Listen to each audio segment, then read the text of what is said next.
Things are gonna get crazy!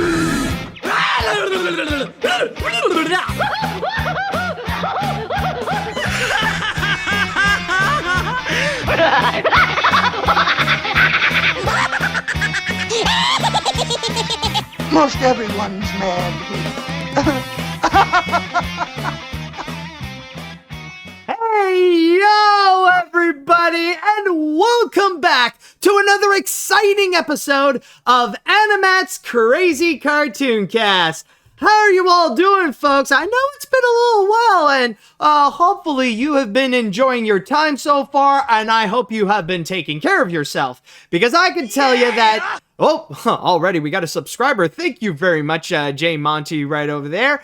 But anyways, back to what I was talking about. I did take a break last week, mainly because that weekend I was just incredibly busy. I couldn't necessarily say what I have done, mainly because, let's just say I have signed some NDAs, so that I can't really talk about that just yet. But it was a very exciting time, but on that Monday, I just needed a break. I just needed to go and put myself back to normal.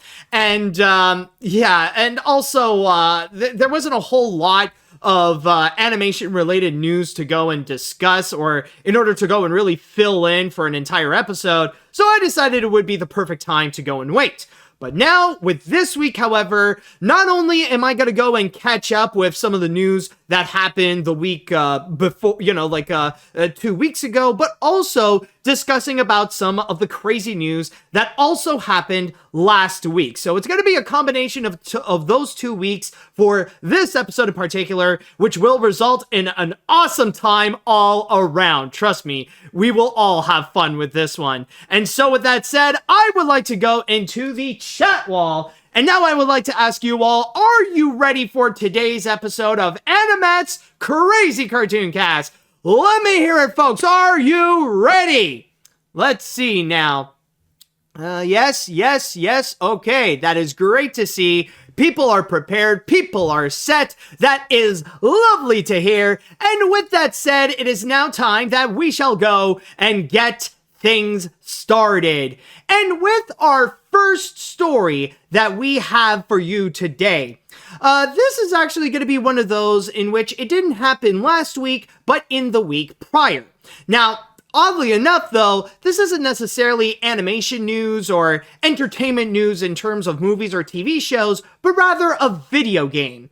Now, last week, the biggest announcement in terms of gaming, or at least one of them, is the fact that Pokemon has officially announced that they are going to be releasing a sequel to Pokemon Legends, which is Pokemon Legends ZA.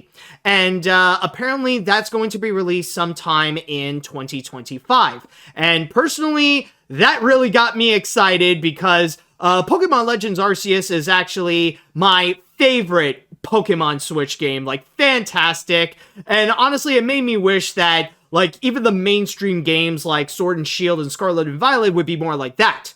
But the one that was even more exciting was actually in the week prior, when there was a Nintendo Direct announced showing a lot of the third-party games that are going to be coming to the Nintendo Switch.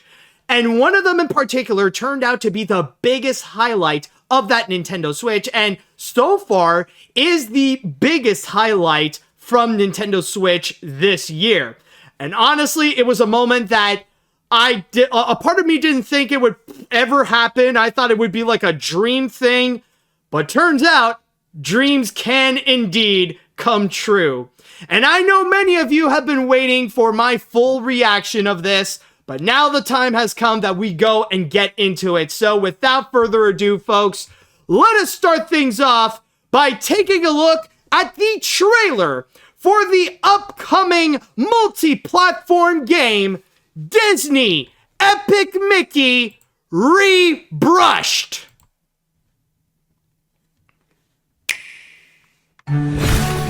Oops, hold on a sec, there we go.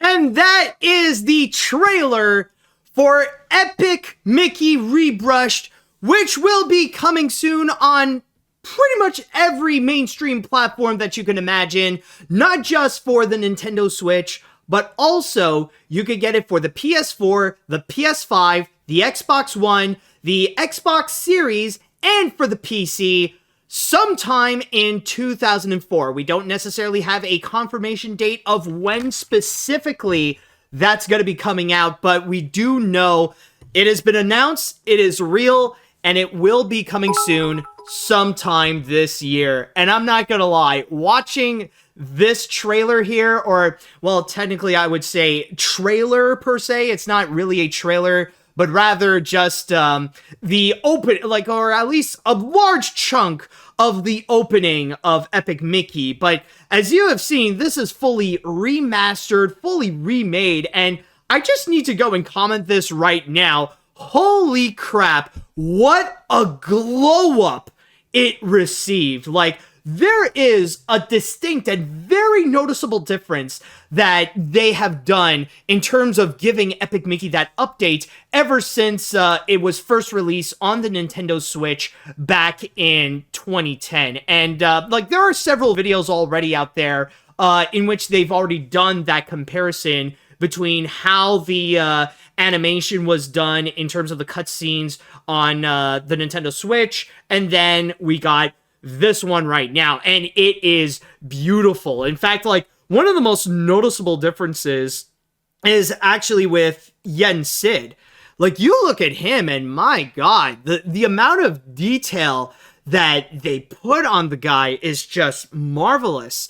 And not to mention the movement. Like, now this is like full on 60 FPS, and just how smooth the movements are is just like, just purely beautiful right over here. Especially like, even when you see Mickey just painting that little glob that turned out to be the blot. It's just like, it's very beautiful. Like, let's just like, look at this.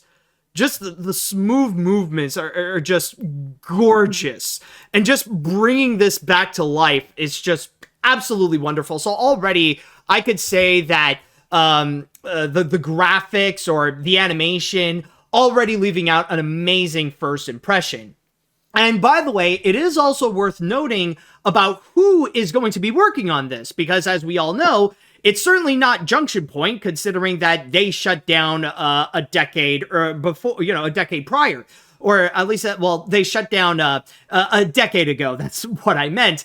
But in terms of who is making this, as you have seen, one of the names that is brought up other than Disney is THQ Nordique. And the developers are actually Purple Lamp.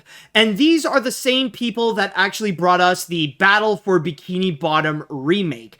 And I know I've heard like varying opinions on that one, but it certainly makes a lot of sense as to why Disney would hire those people in order to bring in that Epic Mickey remake, considering that they've already had experience on creating a remake of a fan favorite video game that is based on a popular animated IP. So if they can do well with Battle for Bikini Bottom, then they can also do the same thing for Epic Mickey. And I just want to go and state that you guys already know I am a huge Epic Mickey fan. I could debatably say that I am possibly the biggest Epic Mickey fan on earth. Not just having a massive collection of Epic Mickey stuff, but also the amount of dedication that I put in with the amount of videos that I've done specifically for Epic Mickey.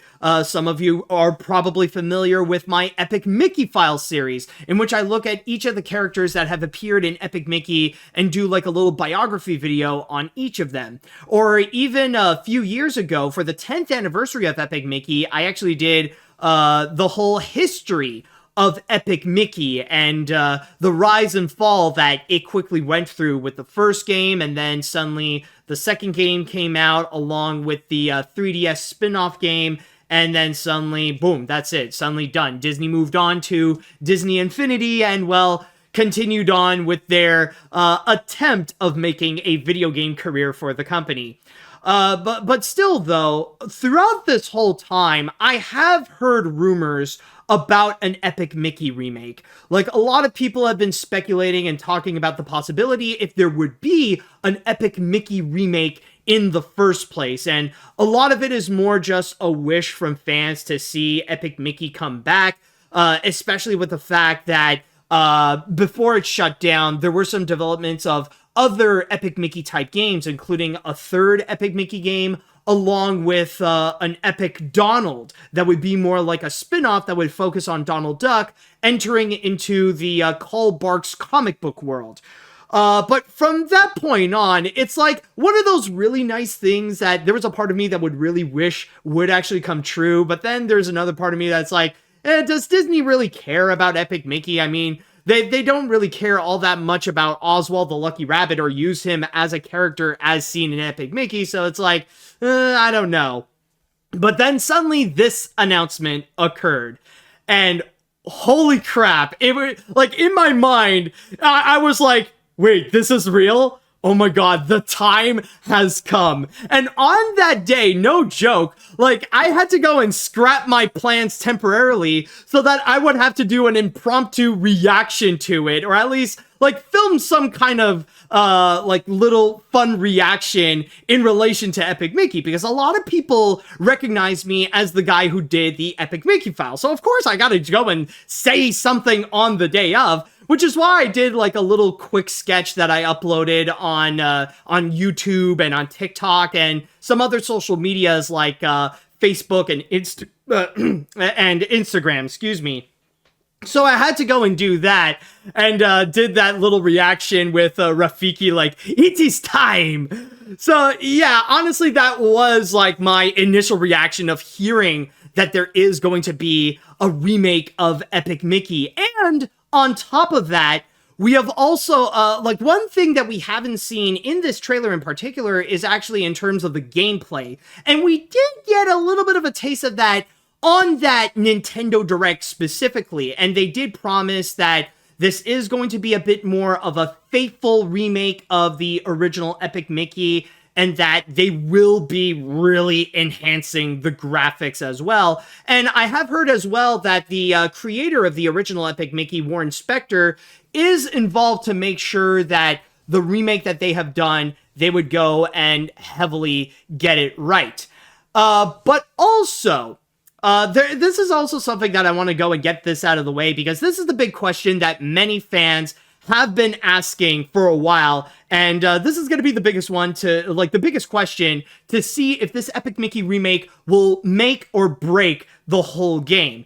And even though they promise that it's going to be extremely faithful to the original Epic Mickey, there is one change that fans would like to see. Are they gonna fix the camera? Because ever since the first game came out, that's always the one Achilles heel of Epic Mickey. The one problem that many people had with the original, that they were just so frustrated with that infernal camera, that it's kind of the one thing that for many people holds it back from being like a truly great game. Now, in my opinion, and based on my personal experience when I was playing the original Epic Mickey, I didn't really have that much trouble with the camera. By the way, thank you, TS Gaming Zone, for that subscription right there. Or at least, it didn't necessarily bother me to the point that it ruined the whole experience for me. But I do agree as well that if they could do some stuff in order to really enhance the gameplay, more so than what the original Epic Mickey did, like maybe even bring in some elements from Epic Mickey 2, like if there could be some customizable options that we could give Mickey some equipment or some clothing where he would dress up like he would in like the Brave Little Tailor or the band concert or in the Sorcerer's Apprentice, that would give him some extra special abilities along with it, while also trying to improve the camera. Then I think this could be a remake not only worthy of the original Epic Mickey, but at the same time, it can also be something that could even surpass the original Epic Mickey. And so far, it looks like the graphics are already doing so as well. And I mean, I think it goes without saying that already I just found my most anticipated video game ever. And considering the limited amount of consoles I have right now, of course I am going to go and buy it on the Nintendo Switch. And I am considering as well, I mean, like, considering I have this whole setup, I might also buy it for the PC to see, like, the graphics at its maximum power. But there is also one more thing that I would love to know if they're going to do, similar to what they have done with Battle for Bikini Bottom. Will there be a special edition of Epic Mickey Rebrushed? Like, will there be this massive special edition, this giant box that you could go and get a whole bunch of different collectibles along with the game? Because if they would have that available, then you bet I'm gonna go and buy it. In fact, I'm gonna go and pre-order whatever Ultimate Collection they would have to go and offer. But for now, we don't know what it is, but I am absolutely excited. And even just watching even just watching this, it honestly really brings me back to when I was playing the original Epic Mickey. Like, even seeing the moment where Mickey goes down to the wasteland and meets up with the shadow blot. Honestly, it has me so excited. And I mean, like, one of my happiest moments as a gamer and as a Disney fan. Like, let's freaking go. I'm honestly so hyped up for it. And if you are as hyped up as me for the game, then keep in mind that it will be coming soon, sometime in 2024. All right, so with that said, I would now like to go and ask the chat wall, and I'd like to ask you all, what do you all think about what we have seen with Epic Mickey Rebrushed and in terms of the announcement? I would love to know your thoughts on this. All right, so let's see what we have here. I honestly wanted to play Epic Mickey on the Wii, but around the time I switched to an Xbox 360 and never got a chance to play it until now. I now have both a Series X and a Nintendo Switch. I'm wondering which version should I get to play Epic Mickey, but I have heard good things about the game, and this is my type of game I would like to play. I definitely get it while I'm waiting for GTA 6. All right, awesome. And yeah, and I've seen some people that they would say that they never got the opportunity to do so, and honestly, if you're a fan of animation, if you're a fan of Disney, or if you enjoy platforming games like Mario, Banjo-Kazooie, Ratchet and Clank, please do so. This is a game that is absolutely worth playing. Let's see now. I remember playing the original Epic Mickey back when it first came out. Heck, my first introduction to your channel was because of the Epic Mickey files, and this has me excited. The graphics got a massive upgrade, and it stays true to the original, so overall, I'm really excited. Also, it's great how Epic Mickey gained a cult following over the years, and I'll always admire it for the way it reintroduced Oswald the Lucky Rabbit. Yeah, that was honestly my favorite thing about that Nintendo Direct. Not only was it that Epic Mickey was the biggest highlight of them all there, but to see fans coming up, coming out of the woodwork, suddenly showing up, showing their love and appreciation for Epic Mickey. Honestly, it's like, it made me feel less alone that I am an Epic Mickey fan and that there are fans out there who do love the game like I do. So that is just fantastic to see. Let's see now. I love the original Epic Mickey from playing it to turning into the AniMat's play stream way back when, so you could probably guess that I'm more hyped for this remake. The reanimated opening cutscene looks spectacular, and I can't wait to see what the gameplay looks like. But I have two questions with this.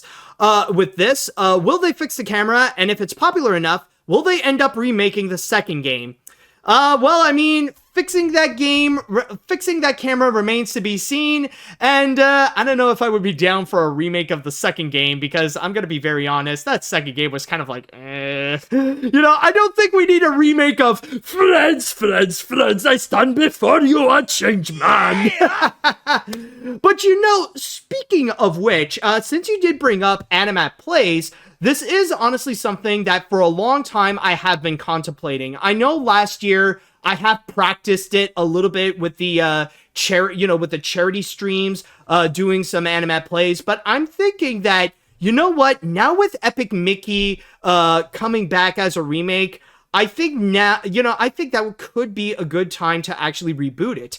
I've been contemplating, I wasn't sure, but I think, might be a good time. I think with the help of that Rebrushed game, I think it could be a good time to bring it back. So, honestly, I'm great. You know, honestly, I think it could be like one good thing to go and help me out with it. And I mean, it's Epic Mickey, for God's sakes. Of course, like, I gotta play it. I gotta do a stream where I play the game in its entirety. So it's gotta happen one way or another. Let's see. And I mean, like, might as well bring back AniMat's plays along the way. Let's see what else we have here now. This made the whole direct for me. I could tell Purple Lamp is going to make an epic remake of an epic game. I just hope it sells so well that we get Epic Mickey 2 Rebrushed, and maybe even the long-awaited Epic Mickey 3. And since Purple Lamp is now working with Disney, I'm hoping they'll also remake Toy Story 2, Buzz Lightyear to the Rescue, Kim Possible, What's the Switch, and Neversoft Spider-Man 1 games. Also, the Epic Mickey files Rebrushed when? Oh boy, you know, that's the funny thing, because that's honestly the one thing a lot of people have been asking ever since the remake was announced. A lot of people have been asking me about the possibility if I'm going to also bring back the Epic Mickey files. And I'm going to be honest with you all, I never really thought about it. I never thought about the possibility about, like, okay, let's do a remake of the Epic Mickey files, you know, let's go and do that again. But now that it is real, I have legit been thinking about it. I have legit thought about, you know what? Maybe it would be cool to see if I can do an Epic Mickey Files remake in the same way that I did a remake of Animation Look Back Walt Disney Animation Studios Plus. You know, like revisiting all the characters, talking about their involvement in the game and their history, and do like a significant update where like now I could be like straightforward with the facts. I could be like, you know, like a lot more detailed, a lot more on point. You know, I've been thinking about it. I'm not saying like I'll immediately go and do it, but you know, honestly, I feel like it's a possibility. And if there is a massive demand, if this is something that people really want, then honestly, I think I can make some time to go and actually do it. All right, let's see what other comments are there. I played Epic Mickey on Wii and PlayStation 3, and I am intrigued in playing this game. The graphics look great, the story is very nostalgic, and it's teasing upgraded gameplay. I will see if I can buy. Also, will you do a review based on this? Oh, yes. Oh, that goes without saying. After I play the game, I'm definitely going to go and do a full-on review, but I want to do like a full-on in-depth review, like the most that I could do. I'm talking about like somewhere, like honestly, somewhere in the leagues of like maybe what Kid Icarus did with Crash Bandicoot 4. So I'm thinking somewhere around that league. All right, I'll go and read one more comment before we take our first break. Let's see now. I think I'll go. I might as well go with this one. Epic Mickey was released back when I was in the 2nd grade of elementary school. It was my introduction to a few Disney forgotten characters and explored the dark twisted side of Disneyland. Even today is one of my favorite video games of all time. And when I saw for the first time a video of your Epic Mickey files, I thought it taught me a lot of Disney characters' history and the background of Oswald. I can't wait to re-experience the game, but with the current generation of video game consoles, and I hope the game will be good. The comment unfortunately stopped there. But yes, Epic Mickey is coming back, and I absolutely cannot wait for this. So it's going to be coming sometime in 2024, but we'll see how it goes. I'm definitely hoping for the best. All right, so we're going to go and take our first break right now, and when we do return, I will be back with another trailer, but this time around, something that was actually released not a few weeks ago, but today. And we are back. Now, with our next story that we have here, we have yet another trailer, but one that was released just this morning. And with this one, well, we have already discussed about this. We've already had a few talks, in fact. There was already a trailer released for this. But now this one is going to be revealing a lot more about what this movie has in store. A movie in which that will actually be coming pretty soon. So without further ado, let us now go and check out the trailer for the upcoming animated feature, The Garfield Movie.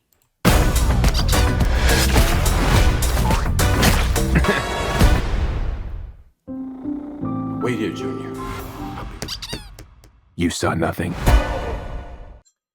And and that is the Garfield movie, to which that is going to be coming out on Memorial Day weekend, which I believe is, correct me if I'm wrong, chat, but on May 16th, I believe? I think it is May 16th, but, someone actually corrected, May 24th. Okay, never mind. Sorry, it's on May 24th is when that's going to be coming out. All right, thank you, chat. But yeah, I have previously discussed about this before, and honestly, my first impressions when at least that first trailer came out, a lot of it did look pretty promising, and a lot of it did look like it was going to stay true to the spirit of Garfield, especially when the humor is actually pretty spot on and has some pretty funny moments. And I'm gonna be very honest, a lot of what I've seen in the first trailer, well, a lot of it can also be said in this trailer as well. And there's a lot of moments that I gotta say I actually did enjoy. And I think what is easily the best part about this has to be the humor. Like, I wouldn't necessarily say that all the comedy that they presented in this trailer is downright hilarious, but it is the kind that when it lands, oh my god, it lands very well. Like, there are some examples that I actually really did enjoy. I think, like, my personal favorite is when Garfield is at the vet and he broke Liz's, he broke the, the weight scale. So, like, there's this part. We're gonna need the big scale! Does she need to announce it to the whole office? That I gotta say, like, that was actually funny, and it does feel like legit good Garfield humor. Like, they would take it from the comic strips and then they would just adapt it to the big screen, among some of the other comedic moments as well. Like, even at the end, like, when Garfield would he would like he would like pong his way like from tree to tree, like this part here. Wants to help him. No, this is how he learns. Like, that part, I gotta say, is actually pretty cute. But yeah, like, this is mainly to say that so far it is promising a whole lot of fun comedy. And honestly, like, just on being funny alone, it actually does sell it pretty well. However, there's also one thing that I gotta say is a massive criticism, and I might as well just go and get that out right now. And that is regarding some of the new things that they have told us about. Specifically, like, fully revealing what this plot line is, especially now that we are introduced with this villain, which apparently is this angry, crazy cat lady. Well, literally a cat who is a lady, and pretty much wants to take down Vic, who is Garfield's father. And it's not necessarily the fact that there is a villain in a Garfield movie that I have a problem with. It's not that at all. It's the fact that now they've revealed way too much of the plot is, of what the plot is. It's almost like one of those trailers where it ends up summarizing the whole movie in 2.5 minutes. Like, at least in terms of the narrative, now we know exactly what's going to be going on, in which, Garfield has a happy life with John and Odie, and then suddenly gets kidnapped. Then he gets rescued by his father, reunites with him. At first, he fully resents him for being abandoned, and then suddenly they reunite, their bond grows, and then Garfield has to go and save Vic from the evil cat lady. Like, now you got, like, all those plot aspects. Like, you got, like, pretty much the structure of how the story is going to be, and that's a bit on the low end. And already hearing this plot line, I'm not gonna say it's downright terrible, but it really is the kind where it's like, like that. Now it just feels like, in terms of what the narrative is going to offer, it does sound a bit like your typical animated kids flick, like if you take away the Garfield identity or the Garfield IP, like, it is more or less just a very generic animated kids flick with the typical type of narrative that you would expect out of it. Now, is that going to fully turn me off from watching the movie? Honestly, not really. Because on top of the humor, there are some other aspects that I do like as well. Another thing that I also liked is actually regarding the animation. In fact, a lot of the comedy actually works great with the slapstick visual gags. Like another one that I could show is like when Garfield almost fell and he landed on the cheese, you know, like this part.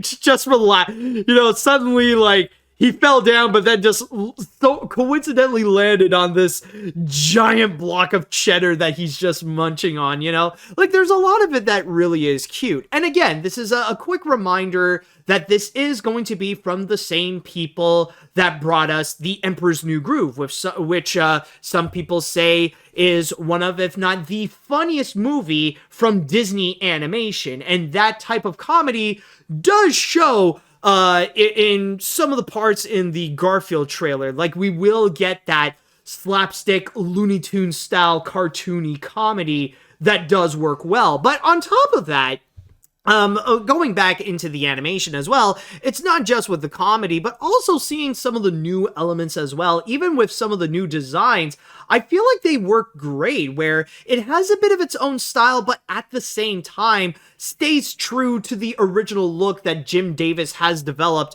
in the Garfield comics, or like in the current stage of the Garfield comics. And like, so like one thing that I do find to be pretty cool is actually like the henchman of the crazy cat lady with these two dogs, like this tiny psychopathic one and like the big Brutus one as well. Like, you know, you do see some pretty cool designs there. And not to mention, this is the first time we actually get to see Liz as well. This is like our first look at how Liz is going to be in the movie. And like, it shows that she does have a little bit of an update, but I'm not gonna lie, I think this might be the first time where I see Liz, or at least, you know, I've already had this before with the live action movie, but, you know, this is the first time I actually see Liz, and like, I look at John and say, you know what? I get it. I actually do. I see why he would have the hots for her, because like, okay, this, you know, this, I'm not gonna lie, this is actually pretty attractive. Like, wow, okay, like, honestly, even I feel like, okay, you know what, I don't blame you, John. Yeah, I think I got a thing for Liz as well. I mean, like, they did that before with the live action Garfield movies, where Liz was played by Jennifer Love Hewitt, and I mean, she's a beautiful woman, and like, she looked fantastic in the live action Garfield film. But this Liz as well, like, honestly, yeah, I do get it. I definitely do. But anyways, going back to what I was talking about with the animation, honestly, a lot of it just looks fantastic as well. Like, honestly, this does look a pretty, you know, this is a very strong looking animated feature, and like, just the look in general does look pretty clean.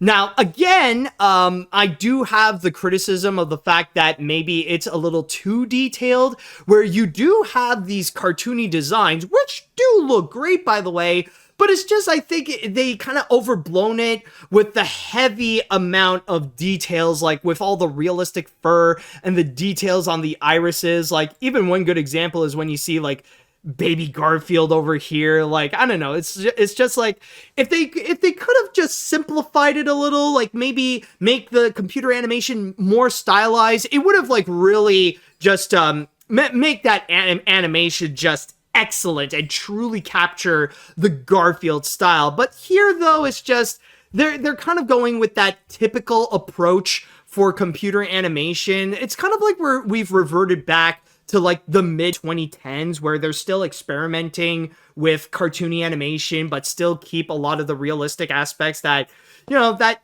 more or less kind of like spoil a bit of the visuals. But I would say in this case here, it doesn't spoil it that much. I just feel like it's just unnecessary extra that they added in on this. But still, overall with the animation, I'm honestly pretty fine with it. But yeah, honestly, overall, I wouldn't necessarily say that I am full-blown excited. I wouldn't say that this is my most anticipated animated feature of the year, but I will say I am honestly optimistic about it. Like, this is one where I don't know if I'm gonna say, like, oh, this is fantastic, I'm gonna give it the AniMat's seal of approval, but I feel like this is gonna be the kind where I'm gonna have a great time. So far, the comedy is working out well, the animation does look impressive, while I do have a few criticisms with it.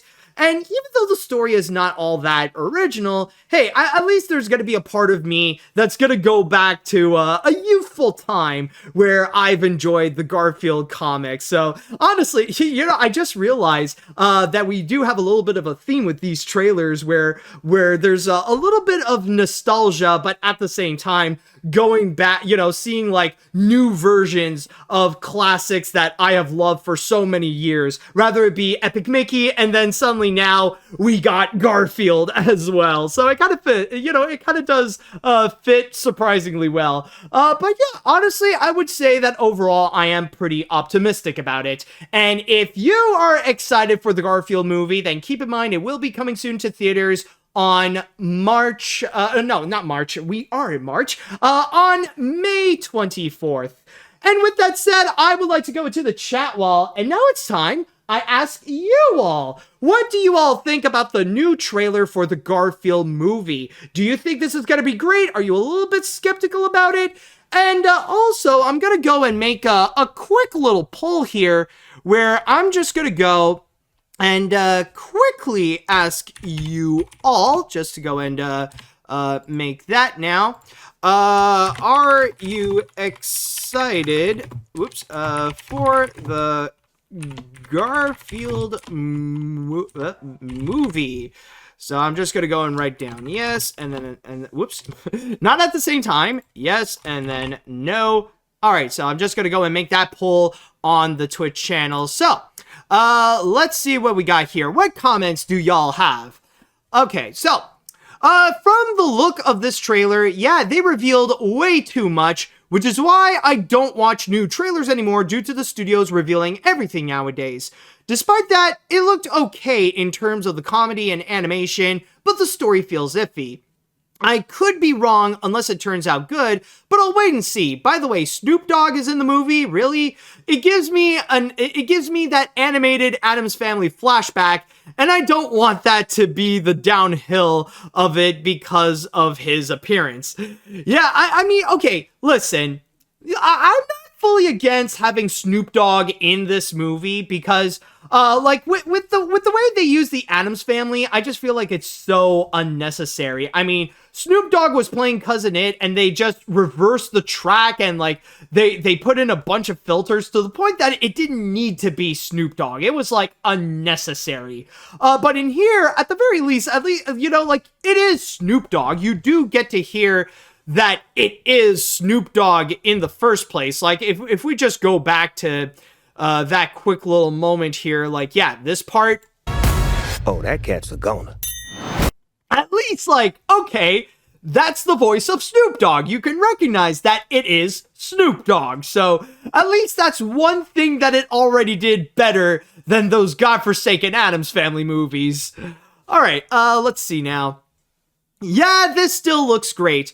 What else can I say? The villain looks and feels a little too much like Yzma for my taste, but the visuals look fantastic. The humor feels straight out of one of the specials, and it's cool to see we're gonna get Liz in this. And I gotta say, she's kind of fine here. I'm gonna be watching it, but I gotta ask, where is Nermal in all this? Did Garfield actually mail him to Abu Dhabi? Oh my god, yeah, like, okay, I mean, honestly, I feel like that should be something that they gotta do in the movie. I mean, well, number one, I mean, I know I've already talked about this plenty, but I just need to see that again. I mean, yeah, this is damn fine for sure. Like, already, I got one of my first animated crushes of 2024. But at the same time, there is also what you mentioned about Nermal. I feel like, you know what, considering that this movie, or at least from some of the stuff that we've seen in this trailer, they are putting out little Easter eggs throughout Garfield's legacy, especially when there was one moment where we see John And you look on the side, he's eating a bowl of cereal with Binky on it. And I mean, if Binky is going to get an appearance, then I wouldn't be surprised if Nirmal also has an appearance where he gets mailed to Abu Dhabi. I mean, it's something that's got to happen, that you got to have that little tribute to Garfield and friends, you know? In fact, I would, another thing I wouldn't be surprised about is if they would also go and have some Easter eggs on Orson's farm. Like, I don't know in what capacity, if they would make a cameo or you would see like little figurines or something like that. But I would be curious to see if they would go that far where we would have some Orson's farm cameos where you would see characters like Orson, Wade, and Roy just suddenly like just showing up somewhere. That would honestly be really cool to get that kind of update. Like, we already got like a big CG update of Garfield, but we would also get a big CG update of the Orson's farm characters. All right, let's see what we got here. To say I'm still anticipating maybe even more than before. Sure, I could see that maybe this might be too much like The Secret Life of Pets in a way with a familiar IP, but overall, I think it looks amazing and very funny to watch. I always read the books when I was a kid back in elementary to middle school. Also, to mention Chris Pratt is really selling his role as Garfield. Who knows, this might turn out to be a pretty good movie. This is my definitive watch of the year. Oh, absolutely. And I know I've already talked about this before, but honestly, in terms of this performance as Chris Pratt, I don't really mind it. I feel like like I said before, I feel like this is a much better fit for him than Mario in the Super Mario Brothers movie. And yeah, like for me personally, it will take some time to adjust that Garfield is now voiced by Chris Pratt instead of that signature voice that everyone recognized with Lorenzo Music. But in this case here, I think it's going to be much more easier to like adjust to be like, okay, this is, this feels like this is the same Garfield we all know and love. All right, what else do we have here? Let's see, any other comments? I'm not really a Garfield fan, but I see the trailer the same way I saw the trailer of Ruby Gillman Teenage Kraken. It looks like a sweet and fun family film. I think Garfield fans will enjoy it, and this is coming from someone who enjoyed Ruby Gillman Teenage Kraken. All right, good. All right, awesome. I mean, like, hey, if Ruby Gillman did well for you, then at that point, with that kind of comparison, looks like Garfield the movie will definitely do well for you. Let's see, what else do we have that, other comments to mention? While I myself am not a huge fan of Garfield, this trailer actually looks impressive. The animation is very impressive, the humor is pretty funny, and I'm actually really impressed with Chris Pratt as Garfield. So overall, I'm not expecting this to be the best movie of the year, but it looks pretty fun. Also, that Olive Garden reference is giving me flashbacks to the first Sonic movie. Oh god, well, honestly, I don't think that Garfield is gonna go that far to the point where he's gonna be, like, slapping in the Olive Garden everywhere. I think that's just like a one joke thing, and even I'll admit that, like, I do find it to be one of the weaker jokes of the trailer, so honestly, it's more like meh. But overall, though, like, yeah, like, I think that this definitely is worth anticipating for. Okay, let's see. I think I'll read two more comments before we go and jump on to our next story. So let's see here. Okay, first off, did they just use the song Edamame in the trailer? Smart choice. Second, my expectations are low after being burned by the live action film, so I'm expecting anything. Third, I'm legitimately surprised with them going into Garfield's backstory. Finally, I'm going to check it out just because Samuel L. Jackson, Snoop Dogg, and Hannah Waddingham and Brett Goldstein from Ted Lasso are in the movie. Fourth, where's Arlene in all this? One last thing, pepper jack cheese for the win. Already we're gonna have our debates of like what is the best cheese. Yo, save that for, honestly, if we're gonna talk about like cheese and stuff like that, save that for when the Wallace and Gromit trailer comes out. Like when that second movie arrives, then we're gonna have a real topic of what is the best cheese. Because if there's one person who knows cheese more than Garfield, it's Wallace. But honestly, it is interesting that you do mention about Yeah, I know. It's interesting you bring up Arlene in this, and again, considering that they do promise there's going to be a lot of cameos, a lot of Easter eggs and stuff like that related to Garfield. I'm sure at some point Arlene will be making an appearance in one way or another. From the looks of it, I don't think she'll have a very prominent role, but I'm sure she'll be there. All right, so one more comment just to go and read. Movie seems okay, revealed a lot, but I've kind of considered it as a side effect of some of the trailer houses or something. I still watch them just to know whether if I'm interested or not, to gauge whether it's worth my time. Or just to see a well-made trailer or something. Movie looks like it might be a casual good time and in line with the Garfield and Friends show from the late 1980s and 90s. All right, and I did see that there was a lot of people who are excited about it. Somehow I kind of lost track in terms of how the poll was, but I did know that the majority of people did say that they are indeed excited for the Garfield movie. And if you are hyped up to go and check that movie out, then keep in mind that it will be coming soon to theaters on May 24th. Alright, so with that said, we are going to go on to our next break, and when we do return, I got something very special for you, because what we are going to go into is not necessarily a story, but an experience, but it is already ranked as the most disastrous experience of the year, so stay tuned for that. And we are back. Now, for our next story that we have over here, now, this may not necessarily be animation related, but this definitely does highlight the crazy in AniMat's crazy cartoon cast. In fact, this could debatably be the craziest story that has occurred last week. Something in which, to this day, people are still talking about it. People are still turning all the materials that it offers into memes, and a lot of people are still discussing about it.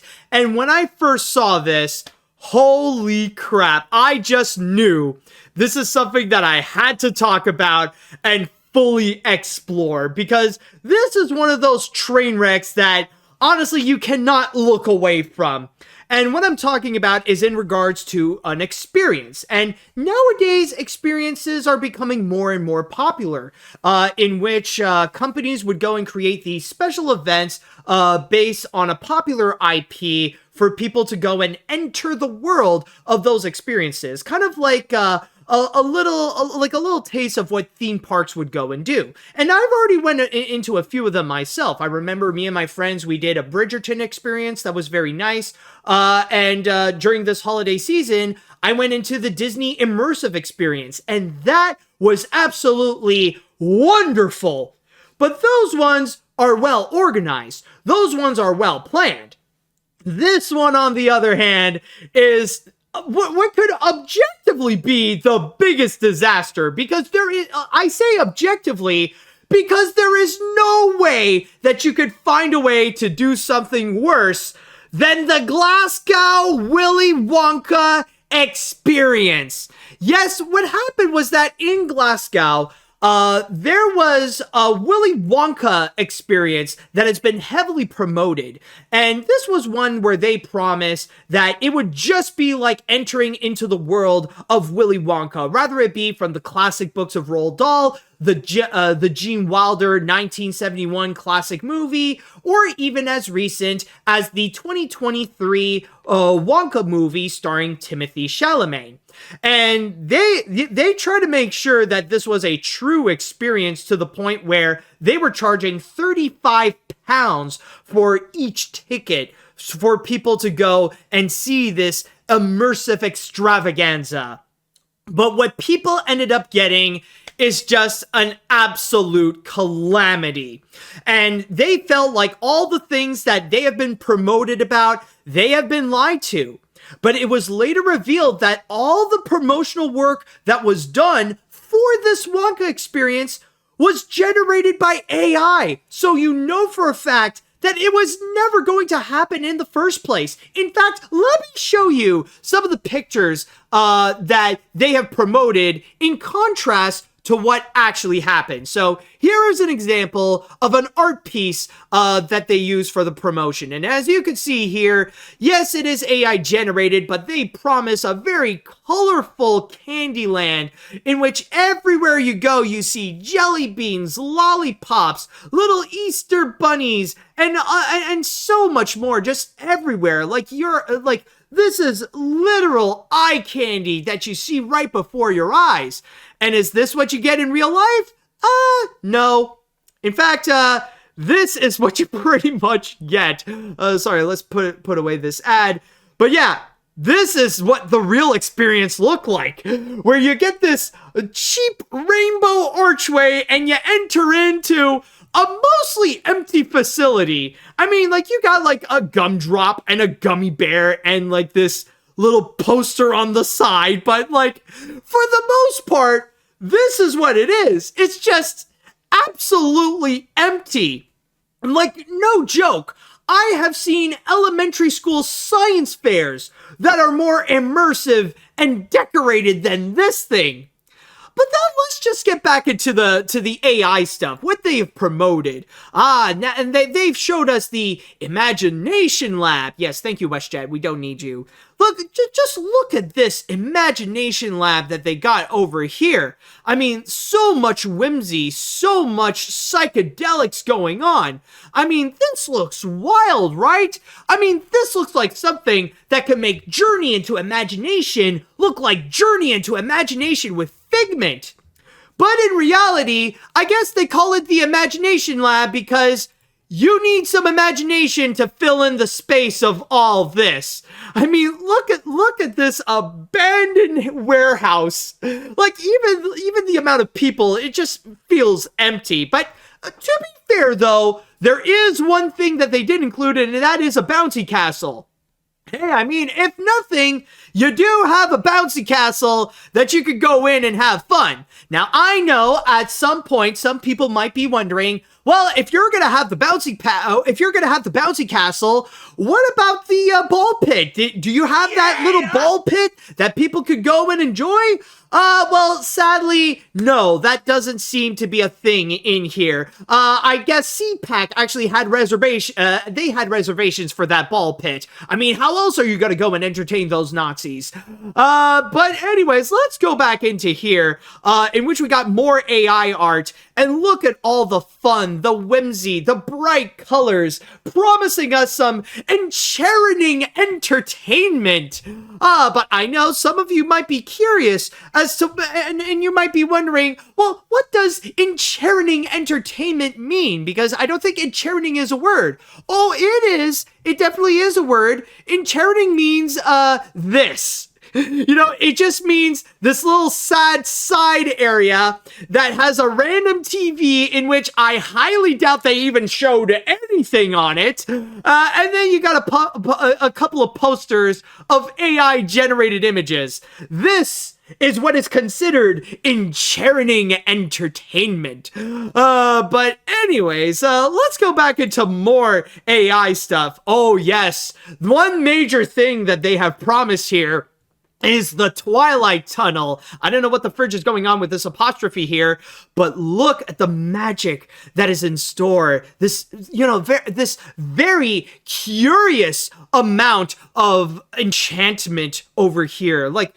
this is something that's promising us a whole bunch of stuff. And luckily, they did promise us what's going to be in there, in which it is a place that is filled with lighting, not lighting, just lighting. Take away the eye, or the second eye on that. But don't worry, it's not filled with lighting, because it does have some dim tight as well. So at least the tightness of it can be dimmed down. So at least they do have that. But at the same time, it is a place that not only with this enchanting enchantment, it's also filled with a lot of depractions and dojections everywhere. Oh, look at all the dojections and the depractions that are all around, just lighting up this entire tunnel. But then, of course, it's not just your eyes that'll be glimmered with all the senses, because you also got a whole bunch of sounds. Not just any sounds, though. You got a whole lot of Vivu sounds and enigamic sounds as well. Just imagine listening to all those enigamic sounds everywhere that are so swide and ungyrable.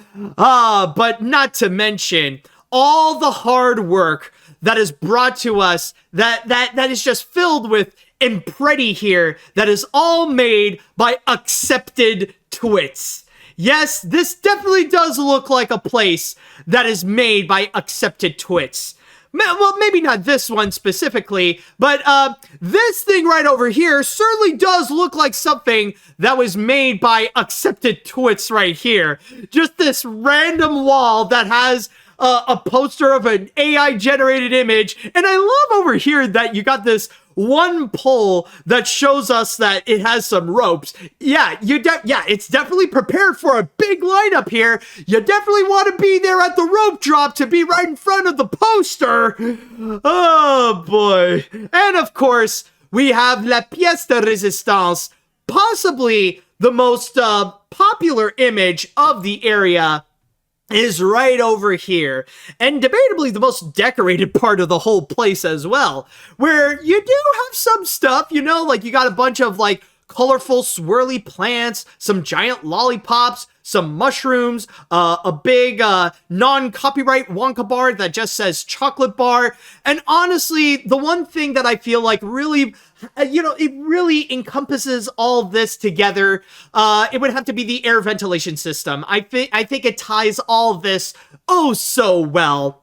But as you can see, this place, for real though, this place is just an absolute disaster. And not to mention, there have been even more images that did show up circulating on social media, making the comparisons between the AI image that they used for the promotion and also what actually happened. And of course, you got some now world-famous images, including the very disgruntled actress playing as an Oompa Loompa. And I think she's the one who is in charge of giving the children the little treats that they would have to go and offer. And of course, with something that is based on Willy Wonka, you would expect that maybe they would go and give out a whole bunch of candy, give it, do like some kind of Halloween experience. But not really, because allegedly what the children have been offered is a jelly bean and a little bit of lemonade. And yes, I did not put in an S in there.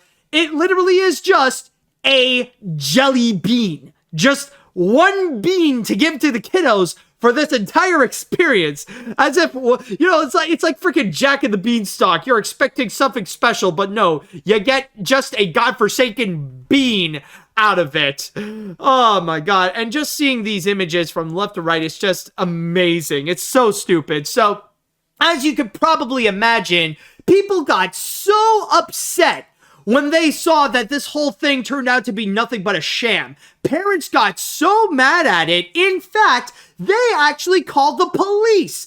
They were so mad and they desperately wanted their money back, not to mention that there are some people who came from far, like they had to take a train in order to get it. They were demanding not just for their money back for the 35-pound ticket that they bought, but also for the transportation that they had to spend in order to be there. And the fact that now, like, they even had to bring in the police to try to control the situation, honestly, now it's starting to turn more into this crazy Kid Icarus sketch. That's something that I expect Jim Caddick to go and say, like, oh, this Wonka experience, do you know who else should be invited to the Wonka experience? The policeman. Oh, it's just so godforsaken wild to see all this happening. And not to mention, by the way, that apparently it's not just the promotional art that they would have to use in order to go and present this whole thing. But apparently, most of this was actually built with AI. Even the website to go and promote the experience, all of it was done with AI. Even all the texts were written with some ChatGPT AI robot. And not to mention, and the craziest one of them all, is the script. The script that the actors had to use was actually AI generated. And all this right here, like, I actually glanced through this thing, and let me tell you, as an actor myself, it is stunning to see what they have done in all this. It's honestly crazy to hear, like, what is it that the actors have, honestly, just seeing this AI script, it's wild. It's something I have never seen before. Like, okay, let's just, I just want to read you a part of this, because honestly, it's like, you'll understand the quality that the actors had to work with here. So, we're gonna go with this scene here. Scene. Deep within the serpentine pathways of the Twilight Tunnel, the atmosphere grows tense as Willy McDuff gathers the audience in a semicircle. By the way, Willy McDuff is their version of Willy Wonka. I swear, it sounds like some kind of Simpsons character that they have already done before. His face illuminated by the flickering light of his lantern, casting long shadows on the walls. The group's laughter and whispers fade as Willy begins to speak in a grave tone. And here's Willy McDuff with a serious expression. My dear adventurers, we stand on the precipice of a discovery most wondrous and perilous. For within these ancient walls lurks a tale not yet told of an evil chocolate maker known only as the Unknown.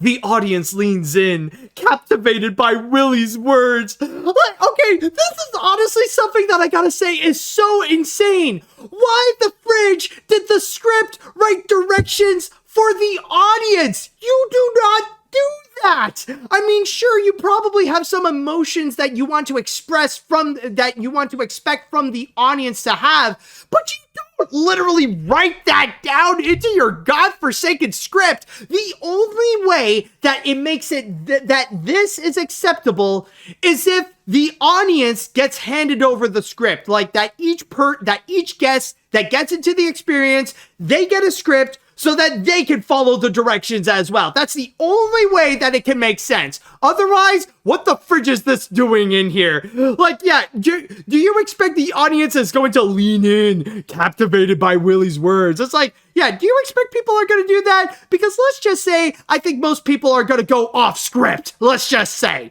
Anyways, I just want to go back here. So, yes, he introduced the evil chocolate maker that lives in the walls, the Unknown. And yes, this experience legitimately has a villain. So he continues on by saying, this fiendish foe has long covered one of the most cherished creations, the anti-gravity gobstopper, a marvel of confectionery science designed to aid, oh, not just any soul, but the tireless guardians of cleanliness, our beloved mums. And yes, dads too, but especially mums, for from their endless scourge of dirty socks strewn about by youthful adventurers, a murmur of amusement and agreement ripples through the audience. What the frick? This has got to be the okay, number one, like, describing moms as the tireless guardians of cleanliness? Why? I can guarantee you, I think there are many moms out there who doesn't deserve to actually have that title in the first place. That seems a bit of a stretch right there. And also, I gotta say, a murmur of amusement and agreement ripples through the audience is honestly one of the most insane things that I have ever read that is on a script. Like, what the fridge is that? It is absolutely stupid right there. Oh my god, I need to stop right here. I cannot continue with reading the script because otherwise I would just go absolutely insane. But holy crap. Just looking at all this, looking at how the experience went. Oh, and by the way, I just want to say, on top of the angry parents, there have been some clips that were shown all across social media. And one of the most famous ones, like on top of like the famous, of the famous depressed actress working alongside a chemistry set, which is also why some people have said that this Wonka experience is more like a meth lab, more so than it is something out of Willy Wonka's chocolate factory. But on top of that, there's also this clip going around showing the unknown, which honestly, give me a second. I need to show you a picture of the unknown from that Willy Wonka experience, because you will see that it is that from the looks of it, it is actually this thing right here, this unemployed Death Eater from Willy Wonka, somehow holding this mirror for some reason. It's absolutely hilarious, and especially the fact, if you would go and see a clip of it, oh my god, it really does highlight how this experience is, because you got the actor playing as Willy Wonka, or no, I am sorry, Willie McDuff, and then showing us the unknown emerging, and then suddenly it's like, look, it's the unknown, the evil chocolatier that lives in the walls, which is then followed by like, honestly, that crying kid on the side really ties it all together and summarized it perfectly well of how this experience actually is. Oh my god. But okay, in all seriousness though, I know that like, we're all having a major laugh over here, but honestly, there is a sad side that honestly is pretty true, that honestly that there is a part that really isn't cool. Like, yes, I think it's safe to say that those parents did legitimately get scammed on it. They deserve to have a refund, and there have been reports that some actually did receive their refund from this whole thing. And also, I gotta say, the one that I personally do feel sorry the most for are the actors. And as a fellow actor myself, I can understand what these people are going through, and it is not a fun experience. I can imagine, like, in fact, they even shared their side of the story, in which they revealed that they got scammed as well. Where from there, they didn't know what they were about to get into. They received that AI-generated script at the last minute of it.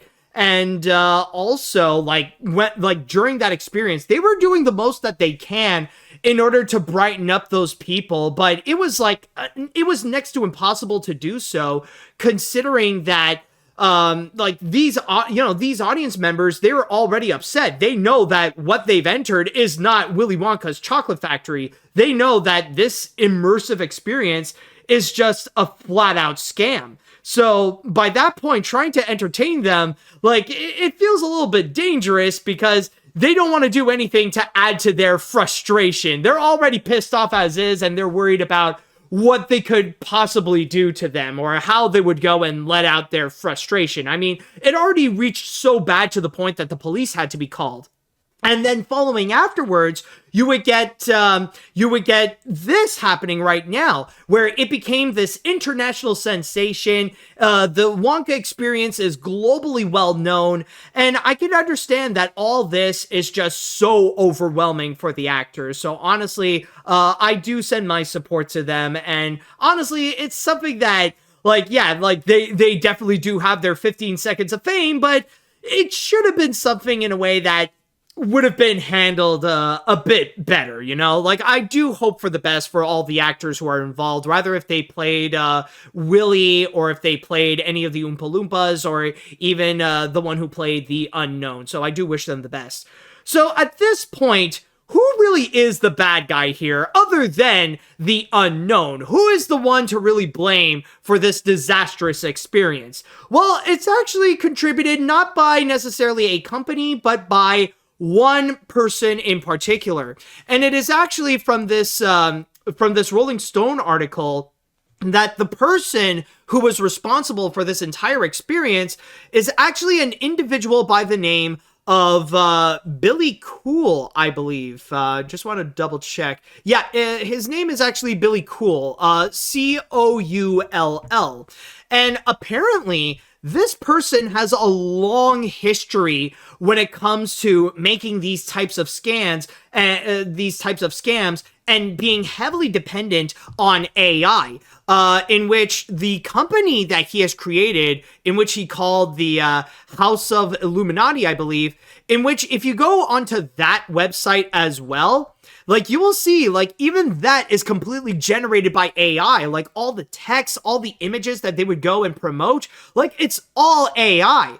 But then this entire scenario happened, and right now what Billy Cool is trying to do is just full-on damage control. He has deleted several social media links, including his LinkedIn profile. He even deleted his YouTube channel, which is stated here on my source on the Rolling Stone, that apparently he presented himself as a business guru and a life coach. And he even... he even issued an apology on the Facebook page and all that kind of stuff. So this is something that it's not necessarily his first rodeo that he would do these AI generated scams. And not to mention that he also published books in which a lot of people have noticed that those too were AI generated, especially when they're just self-published that he would sell himself on Amazon. And some of the subject matter is actually, they're pretty bad. In fact, I would say very dangerous. One example is this one called Selling Innocence, in which the description, it is said over here that, no, not this one. Yeah, like right over here. So, it says that the books that he has self-published include titles such as Selling Innocence, a novel about a human trafficking survivor who navigates a treacherous landscape filled with politicians, clergymen, celebrities, and billionaires. The language hints at themes of QAnon conspiracist movement and misinformation about the late sex offender Jeffrey Epstein. So it's basically Sound of Freedom, the book that he would go and publish. But that's not the only one. There's also another one right over here in which it mentions, while some of the stories are generic puzzle-driven plots in the veins of the Da Vinci Code, others, like Selling Innocence, are geared towards paranoid right-wing politics. Operation Inoculation, for example, promises a conspiratorial journey into vaccination truth related to the so-called deep state, in which the carefully constructed facade of the vaccination campaign begins to crumble. So this is honestly a pretty dangerous individual with no morals whatsoever. It's the kind of person that if they truly do believe in those things, then honestly, it shows that they got some serious mental problems. Like any QAnon conspiracy theorist or any anti-vaxxer out there, this is someone who has some serious problems, and wouldn't be surprising if they actually have a history of crime as well, if they would go as to fully believe in these kinds of QAnon conspiracy theories, or even with these anti-vaccine theories as well. Or, and what I believe is the most likely option, is that this person is an absolute sociopathic scam artist. We're talking about someone in the veins of Donald Trump, where this person has no moral value whatsoever. This is just someone who only cares about making money the quickest way possible. Like, we're talking about someone who is like kind of the living embodiment of either like Mr. Krabs from SpongeBob or Eddie from Ed, Edd n Eddy. Someone who's willing to do anything and everything just to go and make a quick buck with putting in minimal amount of effort. And as a result, now that he got called out, ultimately what he has done is that he is debatably the biggest detriment to AI. Honestly, the works that he has provided, rather it be the insane books that he has created, or even with the Wonka experience, what he did was that he sets AI back where he shows how the technology is just not ready. How all those arguments of how AI is just so advanced is that it's ready to be used in like our common life, that it can write for itself, it can make art for itself. It's a flat out lie, because the stuff that he would present are just lazy, and I would even say objectively terrible. Rather it be some of the promotional art, rather it be the way he would promote it through like with the text on his websites, or even with that script that he would go and give to the actors. But overall, though, while there is a bit of tragedy, there is also some massive comedy that can be found with this entire experience. It's just, like I said before, it is a wondrous disaster. Like, it's something that you cannot just look away. And now that it all occurred, the best thing we can do is just have a good laugh of how much of a disaster this has become. So yeah, it's just something I really got to talk about. And by the way, we're going to go on to a little bit of a break, but when I do come back, I want to go and ask you all, what do you all think about this Wonka experience? So write down your comments, let me know what you think, and when we do return, I'll go and read them out. Okay, so we are back. Hopefully you got some time to think and type in what you want to say about it. So let's see what the chat wall has to say about this. All right. The whole place looks like a local airport. Heck, even my local airport has more imagination and wonder than this place. It at least offers more than lemonade and a single jelly bean. This makes the Wonka Tunnel of Madness look like a Magic Kingdom celebration. Oh, excuse me. A Magic Kingdom celebration. If I was a parent who paid to come to this place with my kid, I'd be pissed off to no end too. How has Cool is not behind bars by now if he has such a history of crime? Well, I don't know if I would say it is like crime per se. It's more like just cheap get-rich-quick schemes. That really is all that there is to it. And I mean, considering that the police was involved and didn't immediately arrest Billy for this, honestly, like, that's the thing. I don't know if he did anything that is criminal. He's just a really idiotic scam artist. That's really all that there is. He's too stupid to go to jail, as you probably have seen right over here. Oh, let's see now.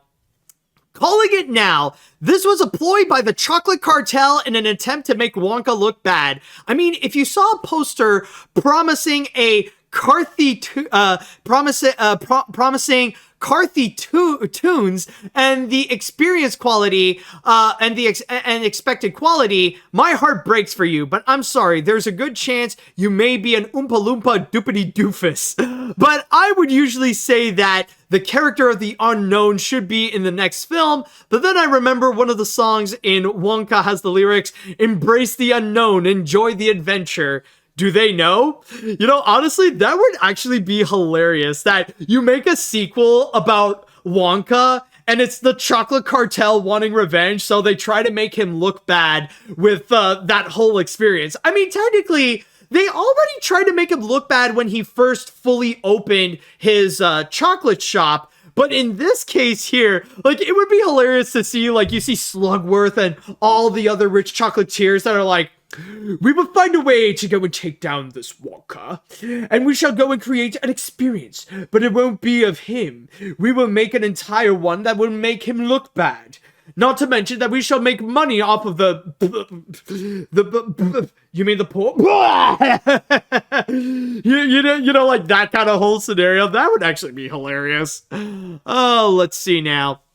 I have no idea what the Willy Wonka experience Glasgow was when I heard about it, and now that I have seen pictures of it, may I ask, what is this? I mean, what is all this? This looks like a construction site that didn't even bother to finish. It's just lazy. The horror attraction where I work right now as an animatronic worker myself, Woods of Terror, puts in way more effort than this because this is cheap in the worst way possible. The customers, including the kids, deserve better than this. Oh, they absolutely do.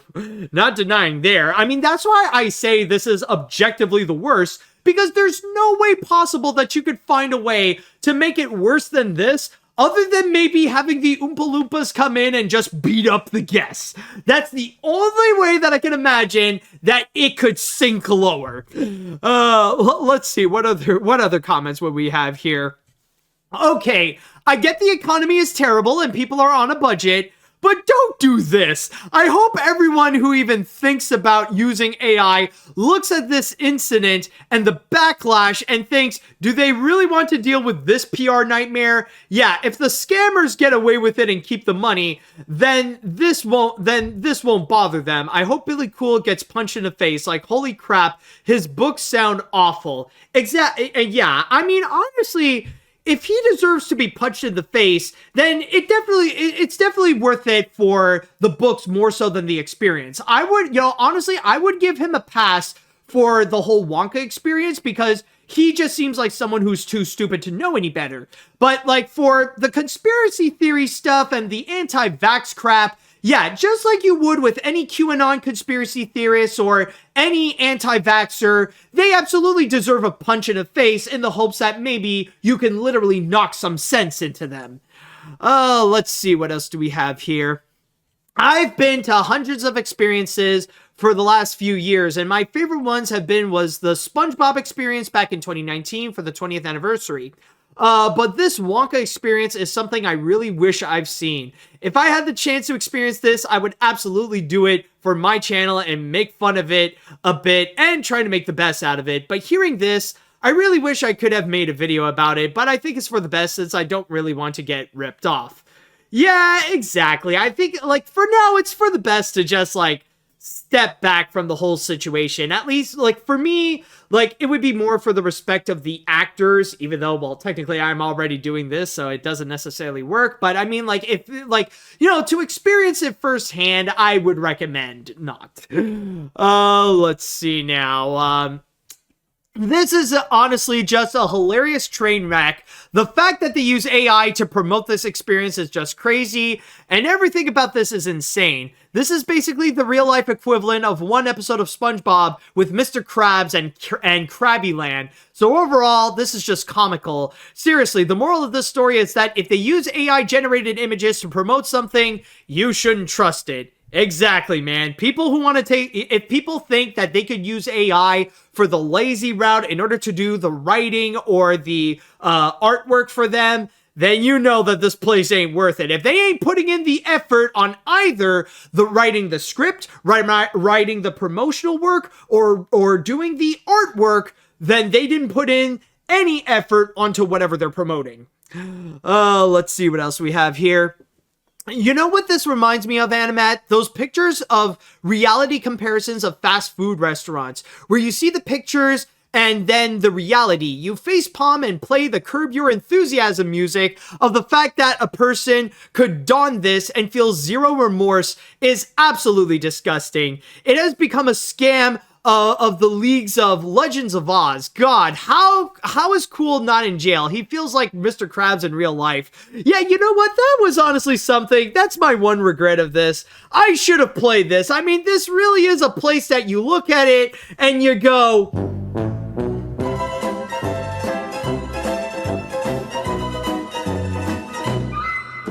but yeah, it definitely is true that this feels like a legitimate scam. Like, this is honestly one of the most notorious scams that ended up in such a disaster. Like, I feel like this is pretty much this is a scam that is in the same leagues as Firefest, as Nick Recchiette's GoFundMe campaign to fund the infamous Vic Mignogna lawsuit, as well as DashCon. Like, it's in those leagues of things that are obviously scams, but they turn out to be such hilarious disasters. Oh, boy. Let's see what else. Do I really have to say it? It's just a flat-out dump. And not just as a shabby place, but an actual dump. Seriously, in what world will this be a good idea that it exists, or AI is a trustworthy device? Believe me, it is not worth working with it. It couldn't even generate Star Wars in fish form. All I could say is injustice. I hope he gets I hope he gets hanged around his arms and legs and is fed with green stuff. Oh, okay. You know, at first I read that comment, I was like, okay, whoa, you might be going too far. And then I realized, oh, okay. Okay, I see where you're going with it. Okay, I understand now. Oh, let's see. I think I'm going to read one more comment before we move on to the next break. Let's see. All right. I haven't seen Wonka, but this is a complete scam. Why would they lie and completely disrespect the movie? You need to pay respect to the source no matter what it is. Rather it be a movie or an experience based on the source material. I am sorry for everyone who got scammed, and I hope they get their money's worth. Or they get their money back. Yeah, well, I mean, that's the thing, though. It's that, obviously, Billy did not give a crap when it comes to respecting the source material. He's just thinking about, just making a quick buck out of the success of Wonka. That is pretty much it. That's why I say that Billy is just a completely idiotic and sociopathic scam artist. Just someone who is so desperate to make a quick buck, but is so desperate to actually do so efficiently. Alright, so with that said, that should do it for this story over here, and we're gonna go on to another break. And when we do return, well, sadly, even though we are laughing at a tragedy, now we're gonna go on to another tragedy that is more sad than it is a laughing matter, so stay tuned for that one. All right, and also, before I continue, I just want to have a quick shout out. I see Paleo Steno is here. Yo, Paleo, what's up, my dude? Hey, it's nice to see some familiar faces, or at least some, familiar words suddenly coming in and joining in the fun of AniMat's Crazy Cartoon Cast. Hey, this is awesome. But anyways, let's get back to our next story. What I have here is a discussion that I have been talking a few times before in this podcast, and this is regarding Coyote versus Acme. Now, I know beforehand I've already discussed several things about it. In fact, the whole situation with Coyote versus Acme did make it up to number 2 on my top 5 animation news stories of 2023. And the last time we have discussed about it, well, things started to look a bit bleak, where it looks like it has yet to find an actual buyer, and so far the future seems to be a bit unknown, rather if we are legitimately going to get Coyote versus Acme or not. And well, the sad news about it is that, well, it looks like the chances have become extremely unlikely. Yes, this actually happened not last Saturday, but the Saturday beforehand, in which it was revealed that apparently Warner Brothers Discovery actually did several tax write-downs, and I'll be repeating this later, but one of them could legit be Coyote versus Acme.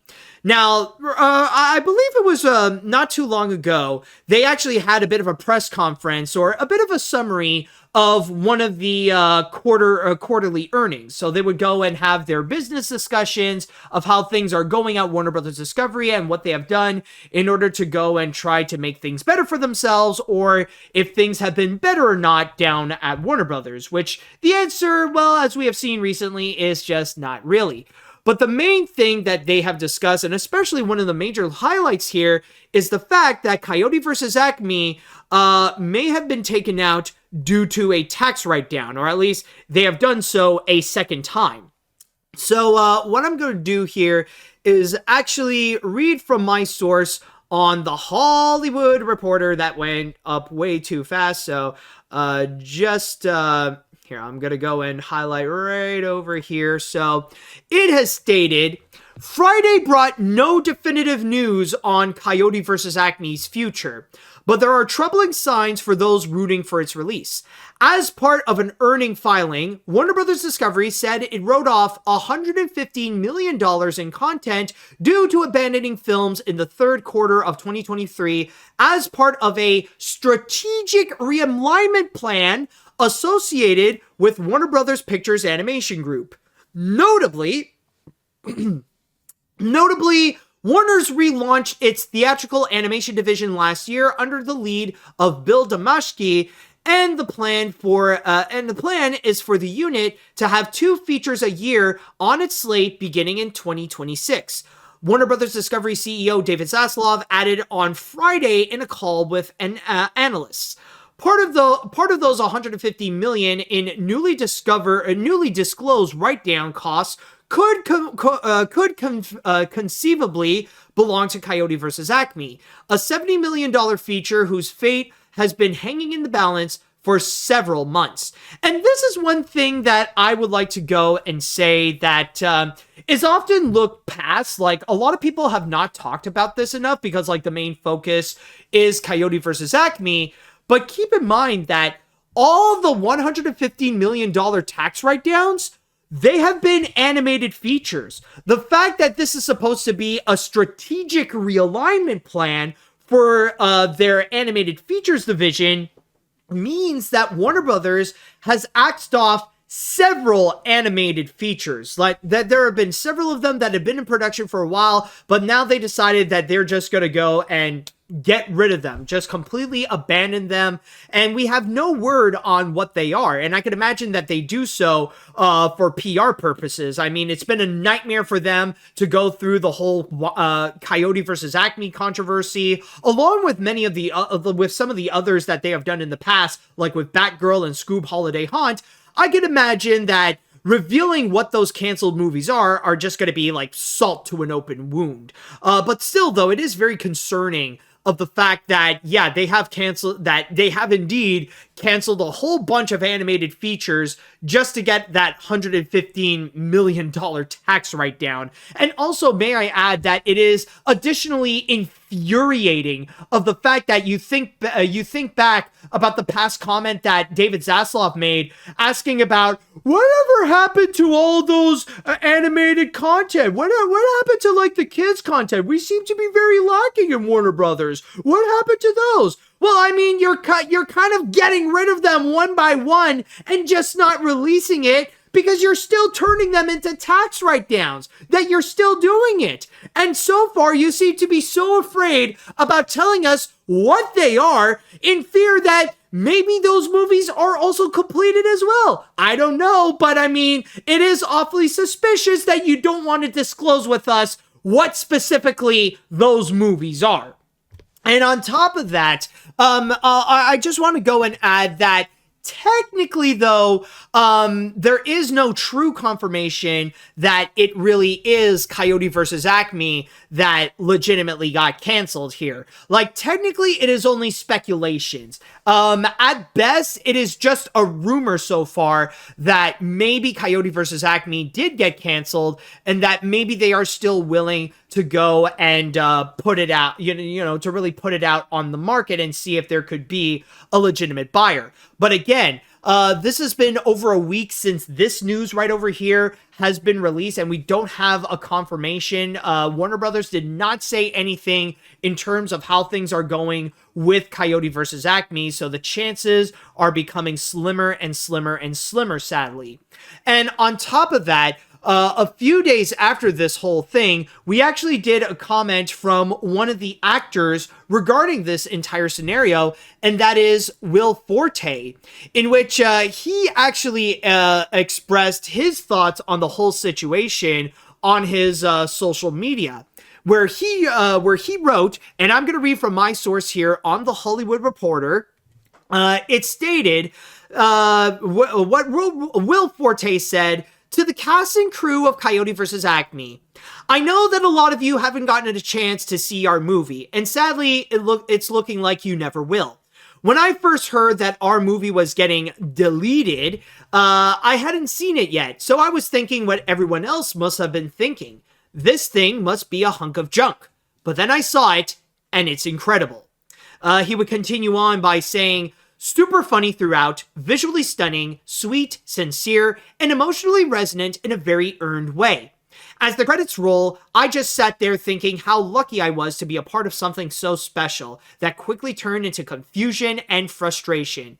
This was the movie they're not going to release? Look, when it comes to Hollywood business stuff, I don't know crap about crap. Even when a movie tests very well, like ours, there's no guarantee it's going to be a hit.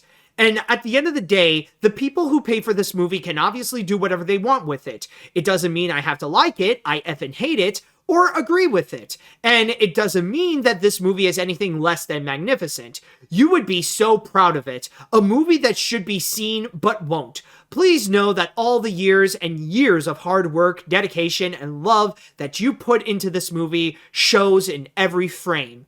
That's all, folks." So that's pretty much the whole situation and the current update of what is going on with Coyote versus Acme, is that sadly now the chances that we are going to be seeing are becoming less and less and less likely. But I'm just going to say now, technically, they are not zero. We don't necessarily have a full-on confirmation that it got fully canceled, that it got fully shelved, and that it got turned into a full-on tax write-down. But still, though, it's sadly looking like we may never get to go and officially see Coyote versus Acme, no matter how hard that the people who have worked on the film would go and try to advocate for it, especially Eric Bauza, who is the voice of many of the Looney Tunes in the movie, and like you probably have even seen in the Annie Awards, which did become a little bit viral and probably the biggest highlight of that show outside of Spider-Verse winning all those awards, where he would go and actually say, release Coyote versus Acme, like out loud on stage in front of all the people attending the Annie Awards. And from there, it just makes like, honestly, with this whole situation, as a Looney Tunes fan and as an animation fan, it really is just frustrating to see. And I mean, I could totally be wrong on this, but it honestly feels like Warner Brothers has just been doing this on purpose, that everything that they have done is full on deliberate just for their ultimate mission to go and ultimately cancel Coyote versus Acme and never give it a chance to actually be released. Like, I could totally be wrong, but it's just with the way they've been handling all this, it feels like that second chance that it delivered, that false hope of maybe giving it to another distributor so that they could go and release it, whether it be on streaming or on the big screen.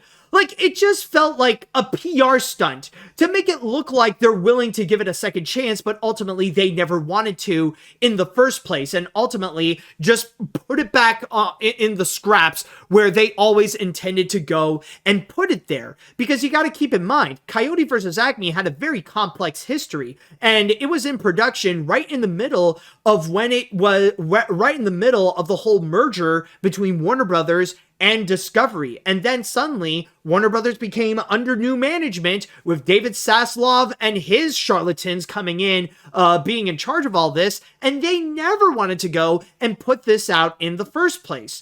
So ultimately, yeah, the chances are just becoming slimmer and slimmer, and now they're just becoming next to impossible. Like, someone in the comments even brought it up that right now, it feels like it's just becoming 1,000,000 to 1 right now. Again, it's technically not zero, but the chances that we will legit see it, they're extremely unlikely.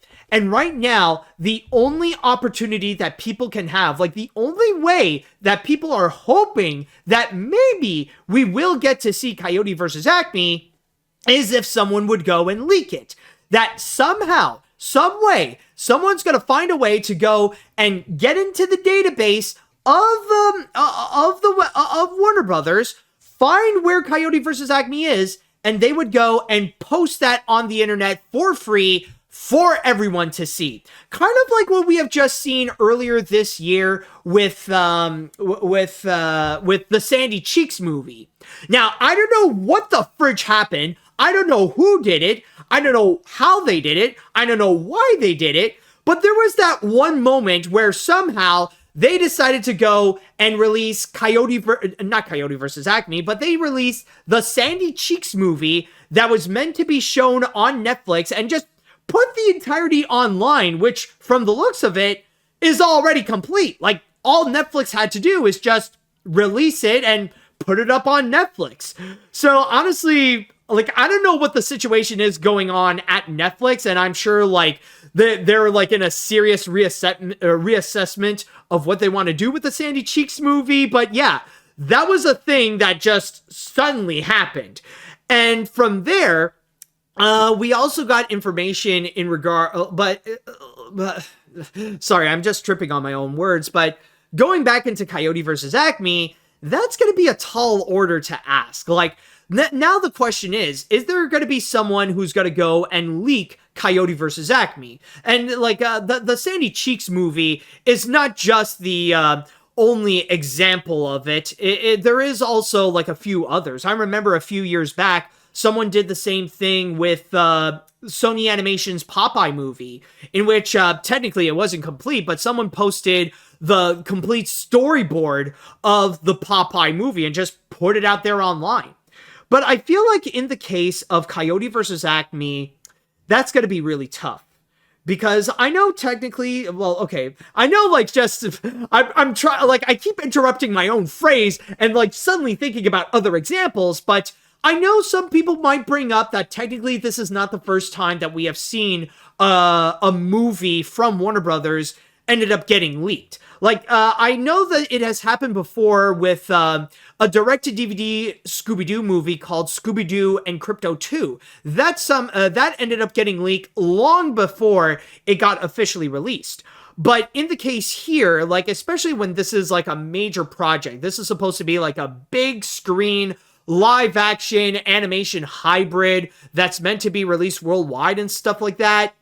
I don't know. I feel like that's going to be very tough to ask, especially with the fact that you would think that because of that whole controversy, there would be someone that would go and do so with Batgirl and Scoob Holiday Haunt.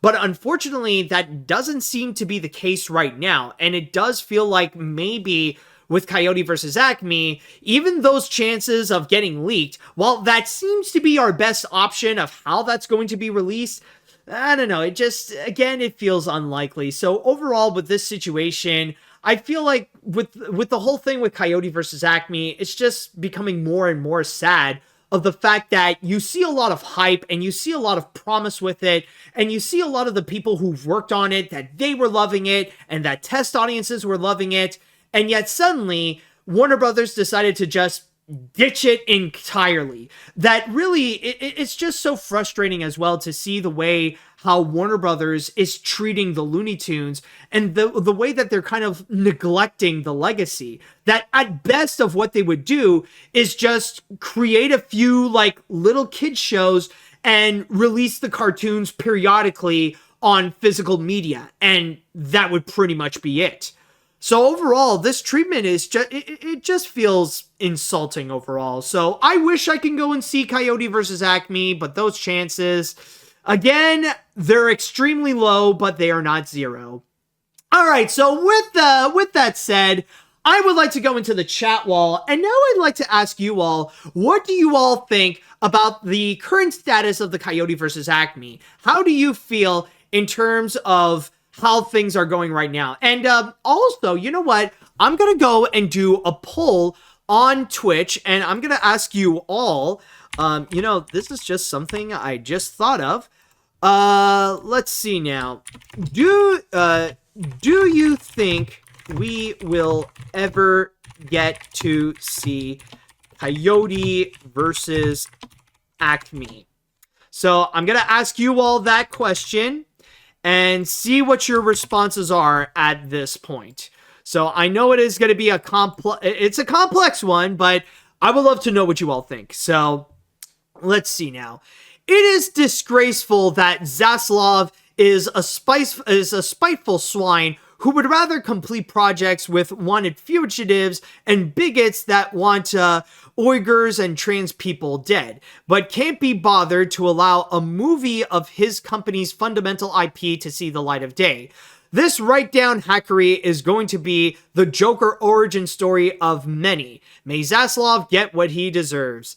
Yeah, and I know that there is that extra frustration that he is willing to go and work with J.K. Rowling, especially on that upcoming Harry Potter series, but at the rate that it is currently going, and especially with J.K. Rowling's now infamous reputation, I feel like this is going to be the next Flash. Like, this is going to be their next big disaster, with them associating with a very problematic, like, almost downright criminal person like J.K. Rowling, and it's going to affect the show pretty badly. So, honestly, like, it's too early to tell, but we'll wait and see on this kind of thing.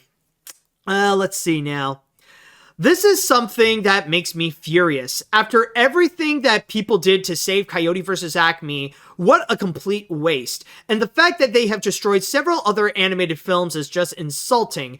And it proves how Zaslav and WB deserves to burn at this point.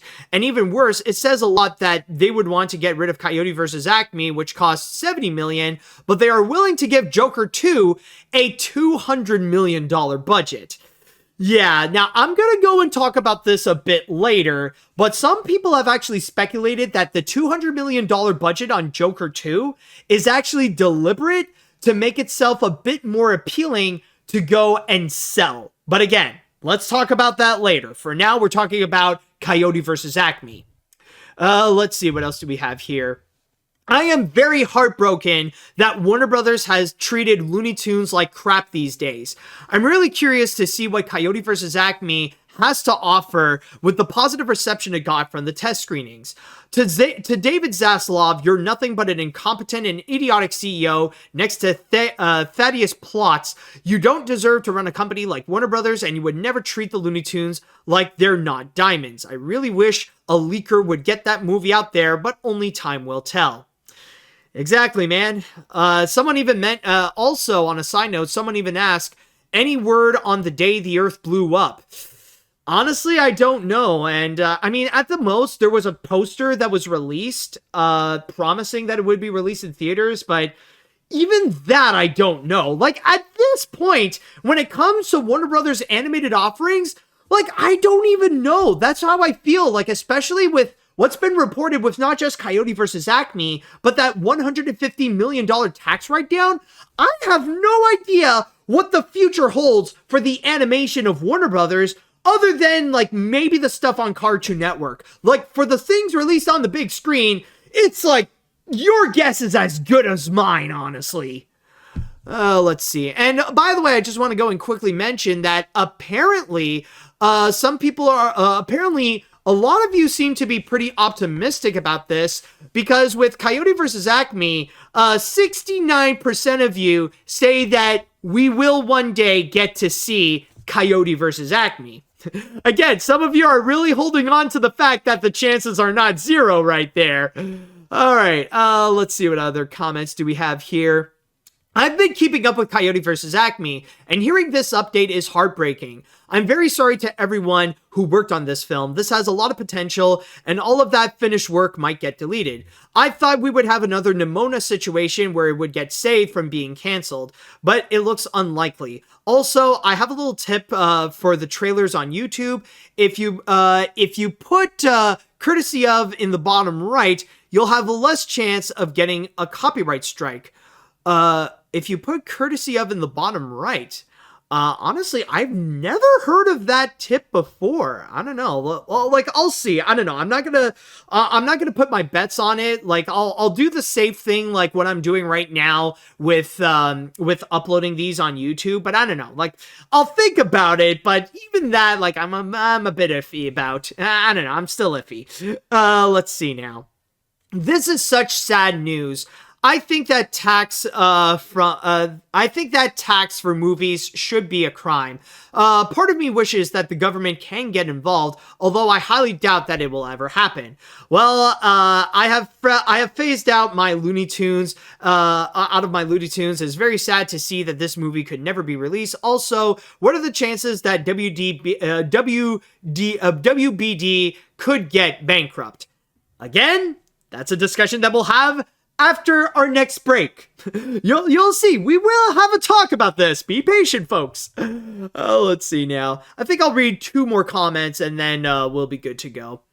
Honestly, I don't think it would have been great, but honestly, I feel bad for how animation at Warner Brothers Discovery is being treated, and I can't imagine how the animation workers are feeling. Hell, it makes me worried that the Animation Guild contracts and potential strikes. At this point, all animation workers should just copyright their ideas and art so that they won't have to deal with this. I mean, like, great in theory, but in practice, that's going to lead to a lot of complications, I'm just saying. Alright, anyways, this news just keeps getting worse, where Coyote vs. Acme may not get released after all. It shows that Warner Brothers Discovery doesn't care about the Looney Tunes in general, despite responsible in creating them in the first place.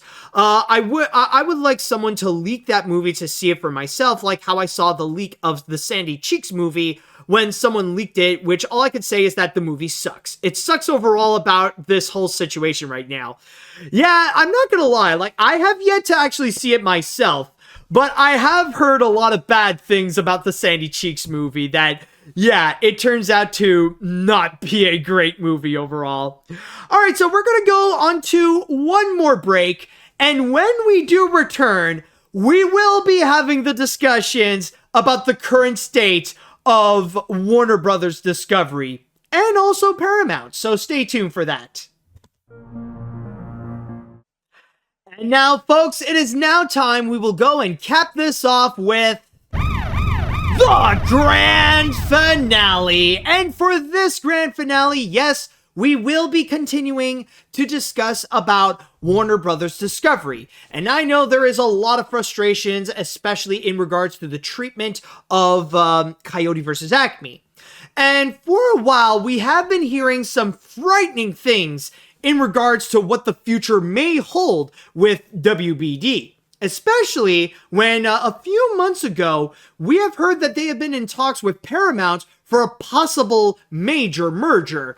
And a lot of people freaked out and a lot of people got scared about those prospects, especially animation fans. I mean, it is almost inconceivable what would happen if both Cartoon Network and Nickelodeon would be under the same corporate umbrella. That just seems a little bit too intense right there. Well, we do have a bit of minor good news about it, and that is the fact that that possible merger might not really happen after all. Yes, it was actually reported that Warner Brothers Discovery has stopped the talks with Paramount Global in terms of a possible merger. In fact, to go and read you here from my source on CNBC, it is stated here, Warner Brothers Discovery, sorry, I don't know what the fridge is going on. Breaking news, stock futures are little change after NASDAQ compromises retreats from record. I don't know what the fridge that means. Anyways, back to what I was talking about. Warner Brothers Discovery has gone pencils down on a potential acquisition of Paramount Global, halting talks after several months of kicking the tires on merging the media companies, according to people familiar with the matter. And apparently what has happened was that during the talks, or at least recently, it was revealed that the stocks for Paramount, they were at an all-time low. And like, I don't know, from an outsider's perspective, I don't know fully what happened, but I guess that situation right there kind of turned off Warner Brothers Discovery to the point that they decided to go and step back from the entire situation. But to be fair, though, Warner Brothers is still in a pretty bad spot as well. They're kind of in a similar situation, where it said right in the bottom of this article, Warner Brothers Discovery shares fell 10% on Friday after the company missed analysis targets for earnings and revenue. The stock has fallen 47% in the past year and is near a 52-week low. And as for Paramount Global, they are also trading close to a 52-week low and is prepared to announce its earnings Wednesday. So yeah, they're both in a pretty rough shape, but it looks like in terms of their future, they're not gonna be merging together. So far, the talks have stopped so far, and it looks like for now they may not be merging. But at the same time, I'm just warning you all right now, just like the chances of Coyote versus Acme getting released or leak or what have you, there is a possibility that maybe Warner Brothers decided to resume the talks and that they would ultimately merge with Paramount. But again, those chances are extremely low for now. And the reason why I say that it's kind of good news, it's the fact that really, it's not necessarily great news that you want to hear that feels like, okay, things can really go up from here on out. It's not really that. It just feels like the kind of news that it just tells you that the worst case scenario is not necessarily happening. It just tells you that, hey, well, at least the bomb is not going to detonate, so at least that's something.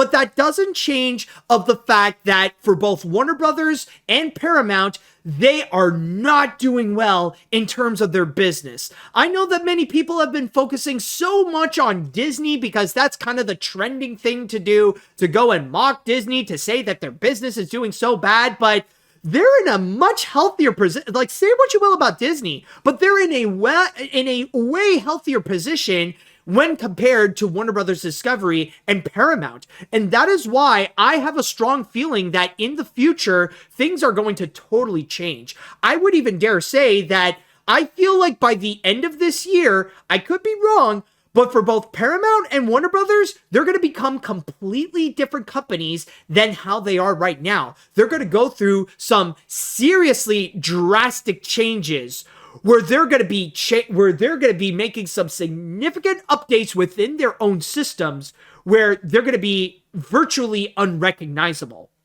And you might be wondering though at this point, well, if WBD and Paramount are not going to be merging together, then what is going... Oh, wait a minute. Oh, schnut. Is my streaming down? Hold on a sec. Hold on. Let me go and fix that, actually. Yeah, I was doing so well as well. All right, hold on a sec. So stop streaming. And then we'll put it back up. All right, hopefully this is back on. Testing, 1, 2. People, can you hear me? Am I back on? I just want to double check. Just want to see for the chat wall. Tell me if you can see me. Okay, okay, good. I got scared a little bit there. I mean, we've been doing so well, and then suddenly it's like... Okay, but at least, hey, we are back on, so now we could go and continue our story. Now, where was I? Okay, yeah, I do recall, yes. Regarding Warner Brothers and Paramount. So, the big question is, at this point, if Warner Brothers Discovery and Paramount Global are not going to be merging, what does the future hold with them? And I mean, I'm just going to go and do a massive speculation. And this is something that I could totally be wrong about.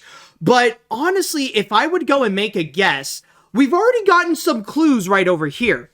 In the case of Paramount, it looks like the most likely option is going to be that they might end up being acquired by Skydance Media, where it's said over here that apparently Skydance Media, the film and TV studio run by David Ellison, is still performing due diligence on a potential transaction. Two of the people said, who asked to speak anonymously because the deal talks are private.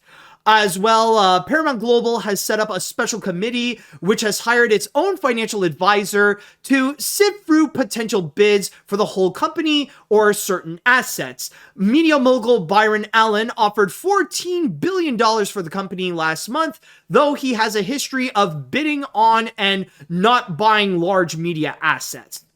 So at that point, it looks like the big possibility for Paramount is that they're going to be bought off by Skydance Media. And in that regard, I feel like that could actually make a lot of sense, considering that Skydance Media is the one who is responsible for giving some of the biggest hits for Paramount in their recent years, including, especially when it comes to the Tom Cruise movies, such as Top Gun Maverick and the new Mission Impossible movies. They're the ones who did it for Paramount, so them acquiring Paramount altogether, I feel like there could be a strong possibility, and like that is the one thing that feels like it makes sense.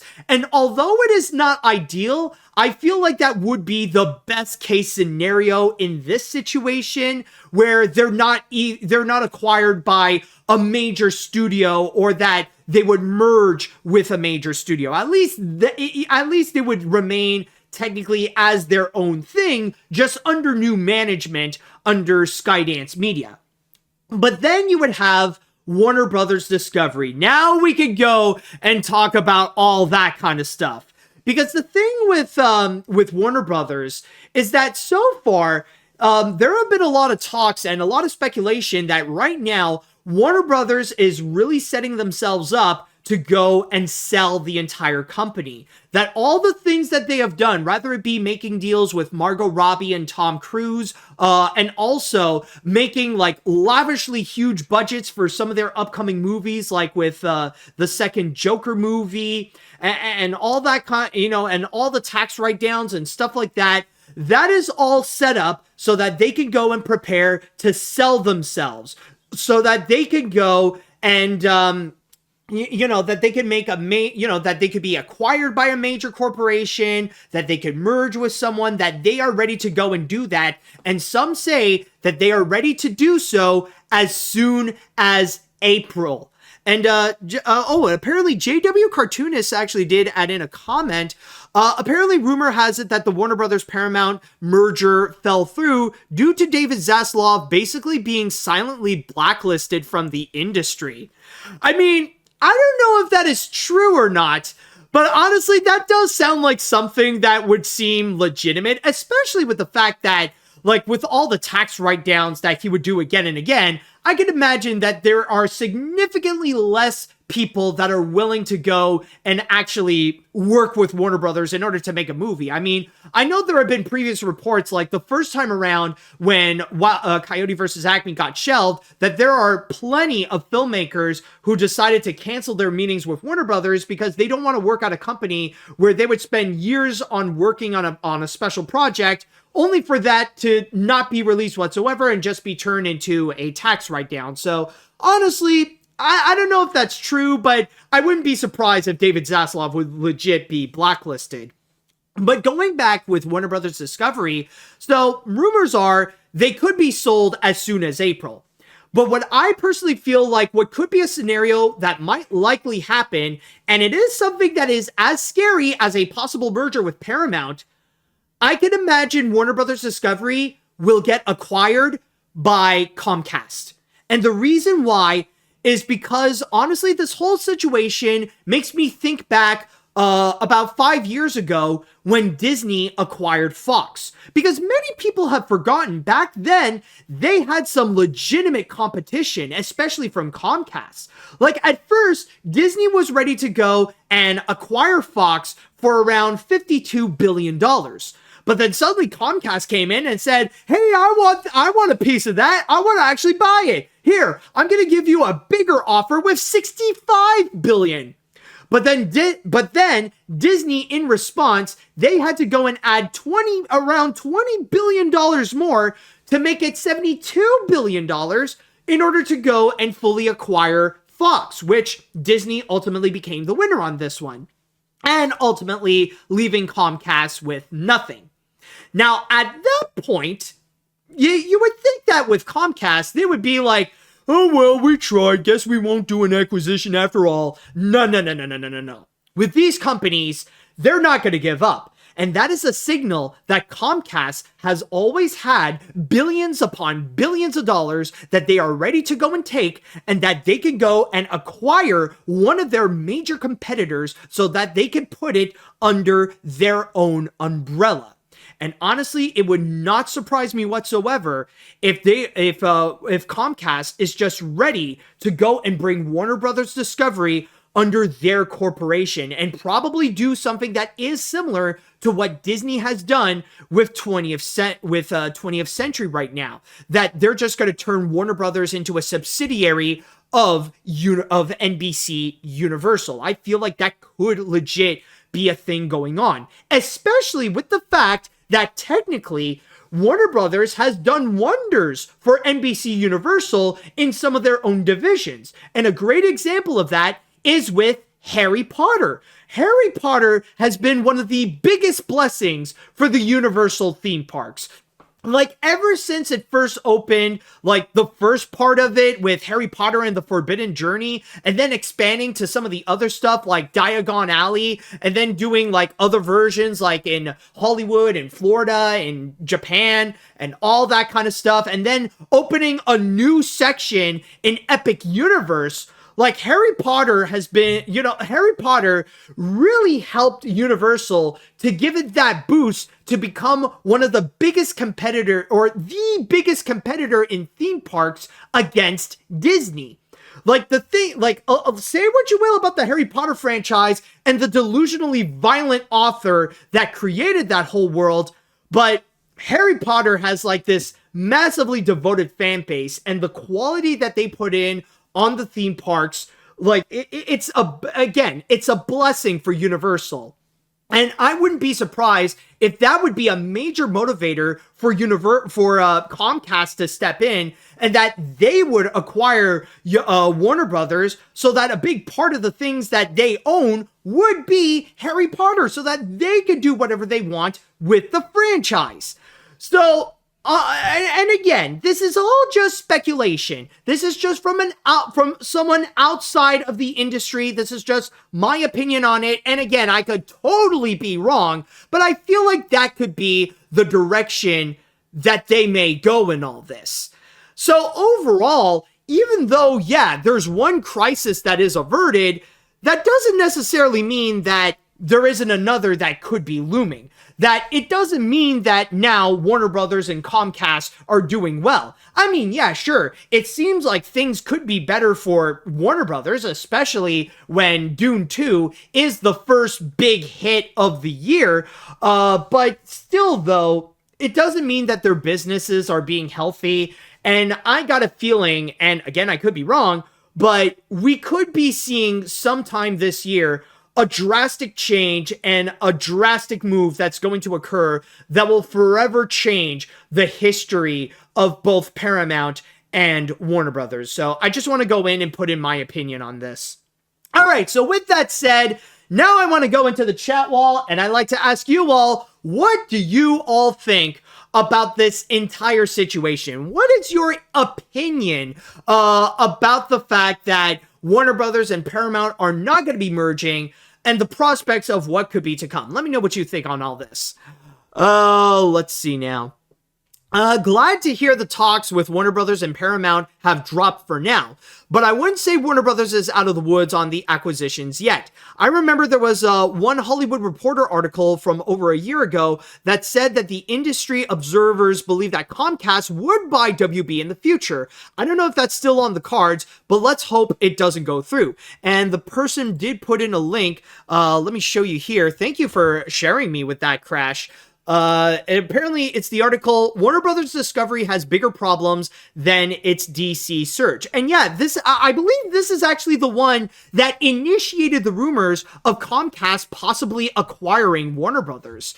And, honestly, there is also, and by the way, I do want to mention, there is another thing that can prove this, is the fact that in the CNBC article, they even mention that Comcast is not interested in buying Paramount Global. And that could be a sign that, yeah, they don't really want Paramount because they possibly are in discussions to have Warner Brothers Discovery. It's like right over here. Comcast, the owner of CNBC parent NBC Universal, isn't interested in acquiring Paramount Global assets, one of the people said.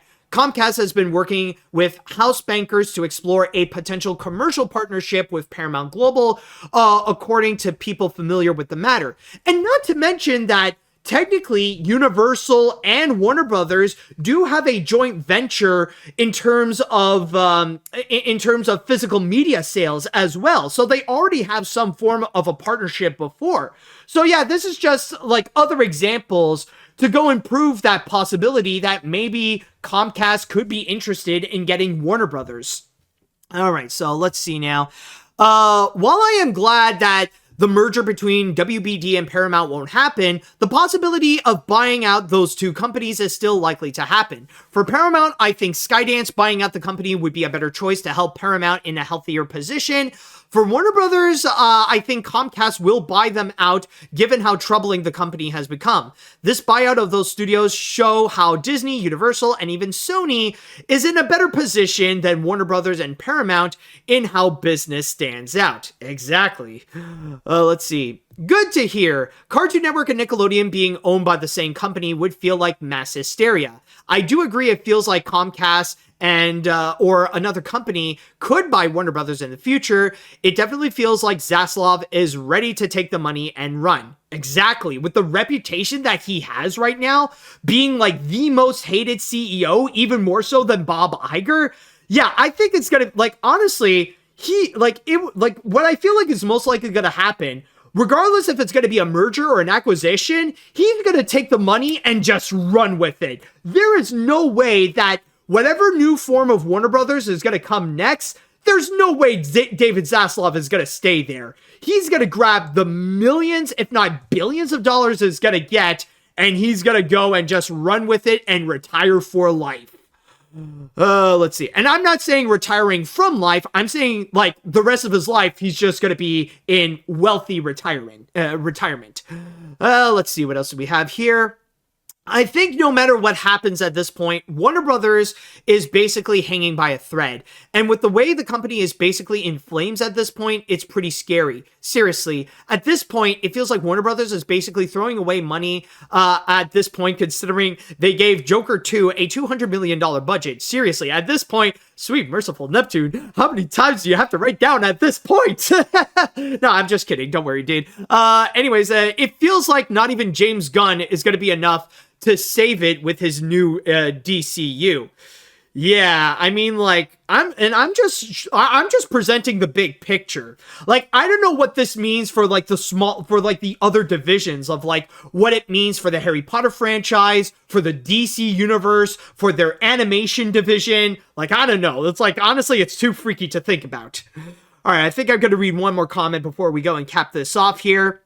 I guess there's some form of relief that both Warner Brothers Discovery and Paramount probably won't merge together, but Comcast potentially acquiring WBD is not any better. Hopefully that merger won't happen. Also, I find it really strange that in the midst of all this and the Coyote versus Acme controversy, Warner Brothers is still able to sign on many filmmakers like Tom Cruise to work for them. Granted, both the live action and animation side of Warner Brothers are two different things, but it's surprising nonetheless.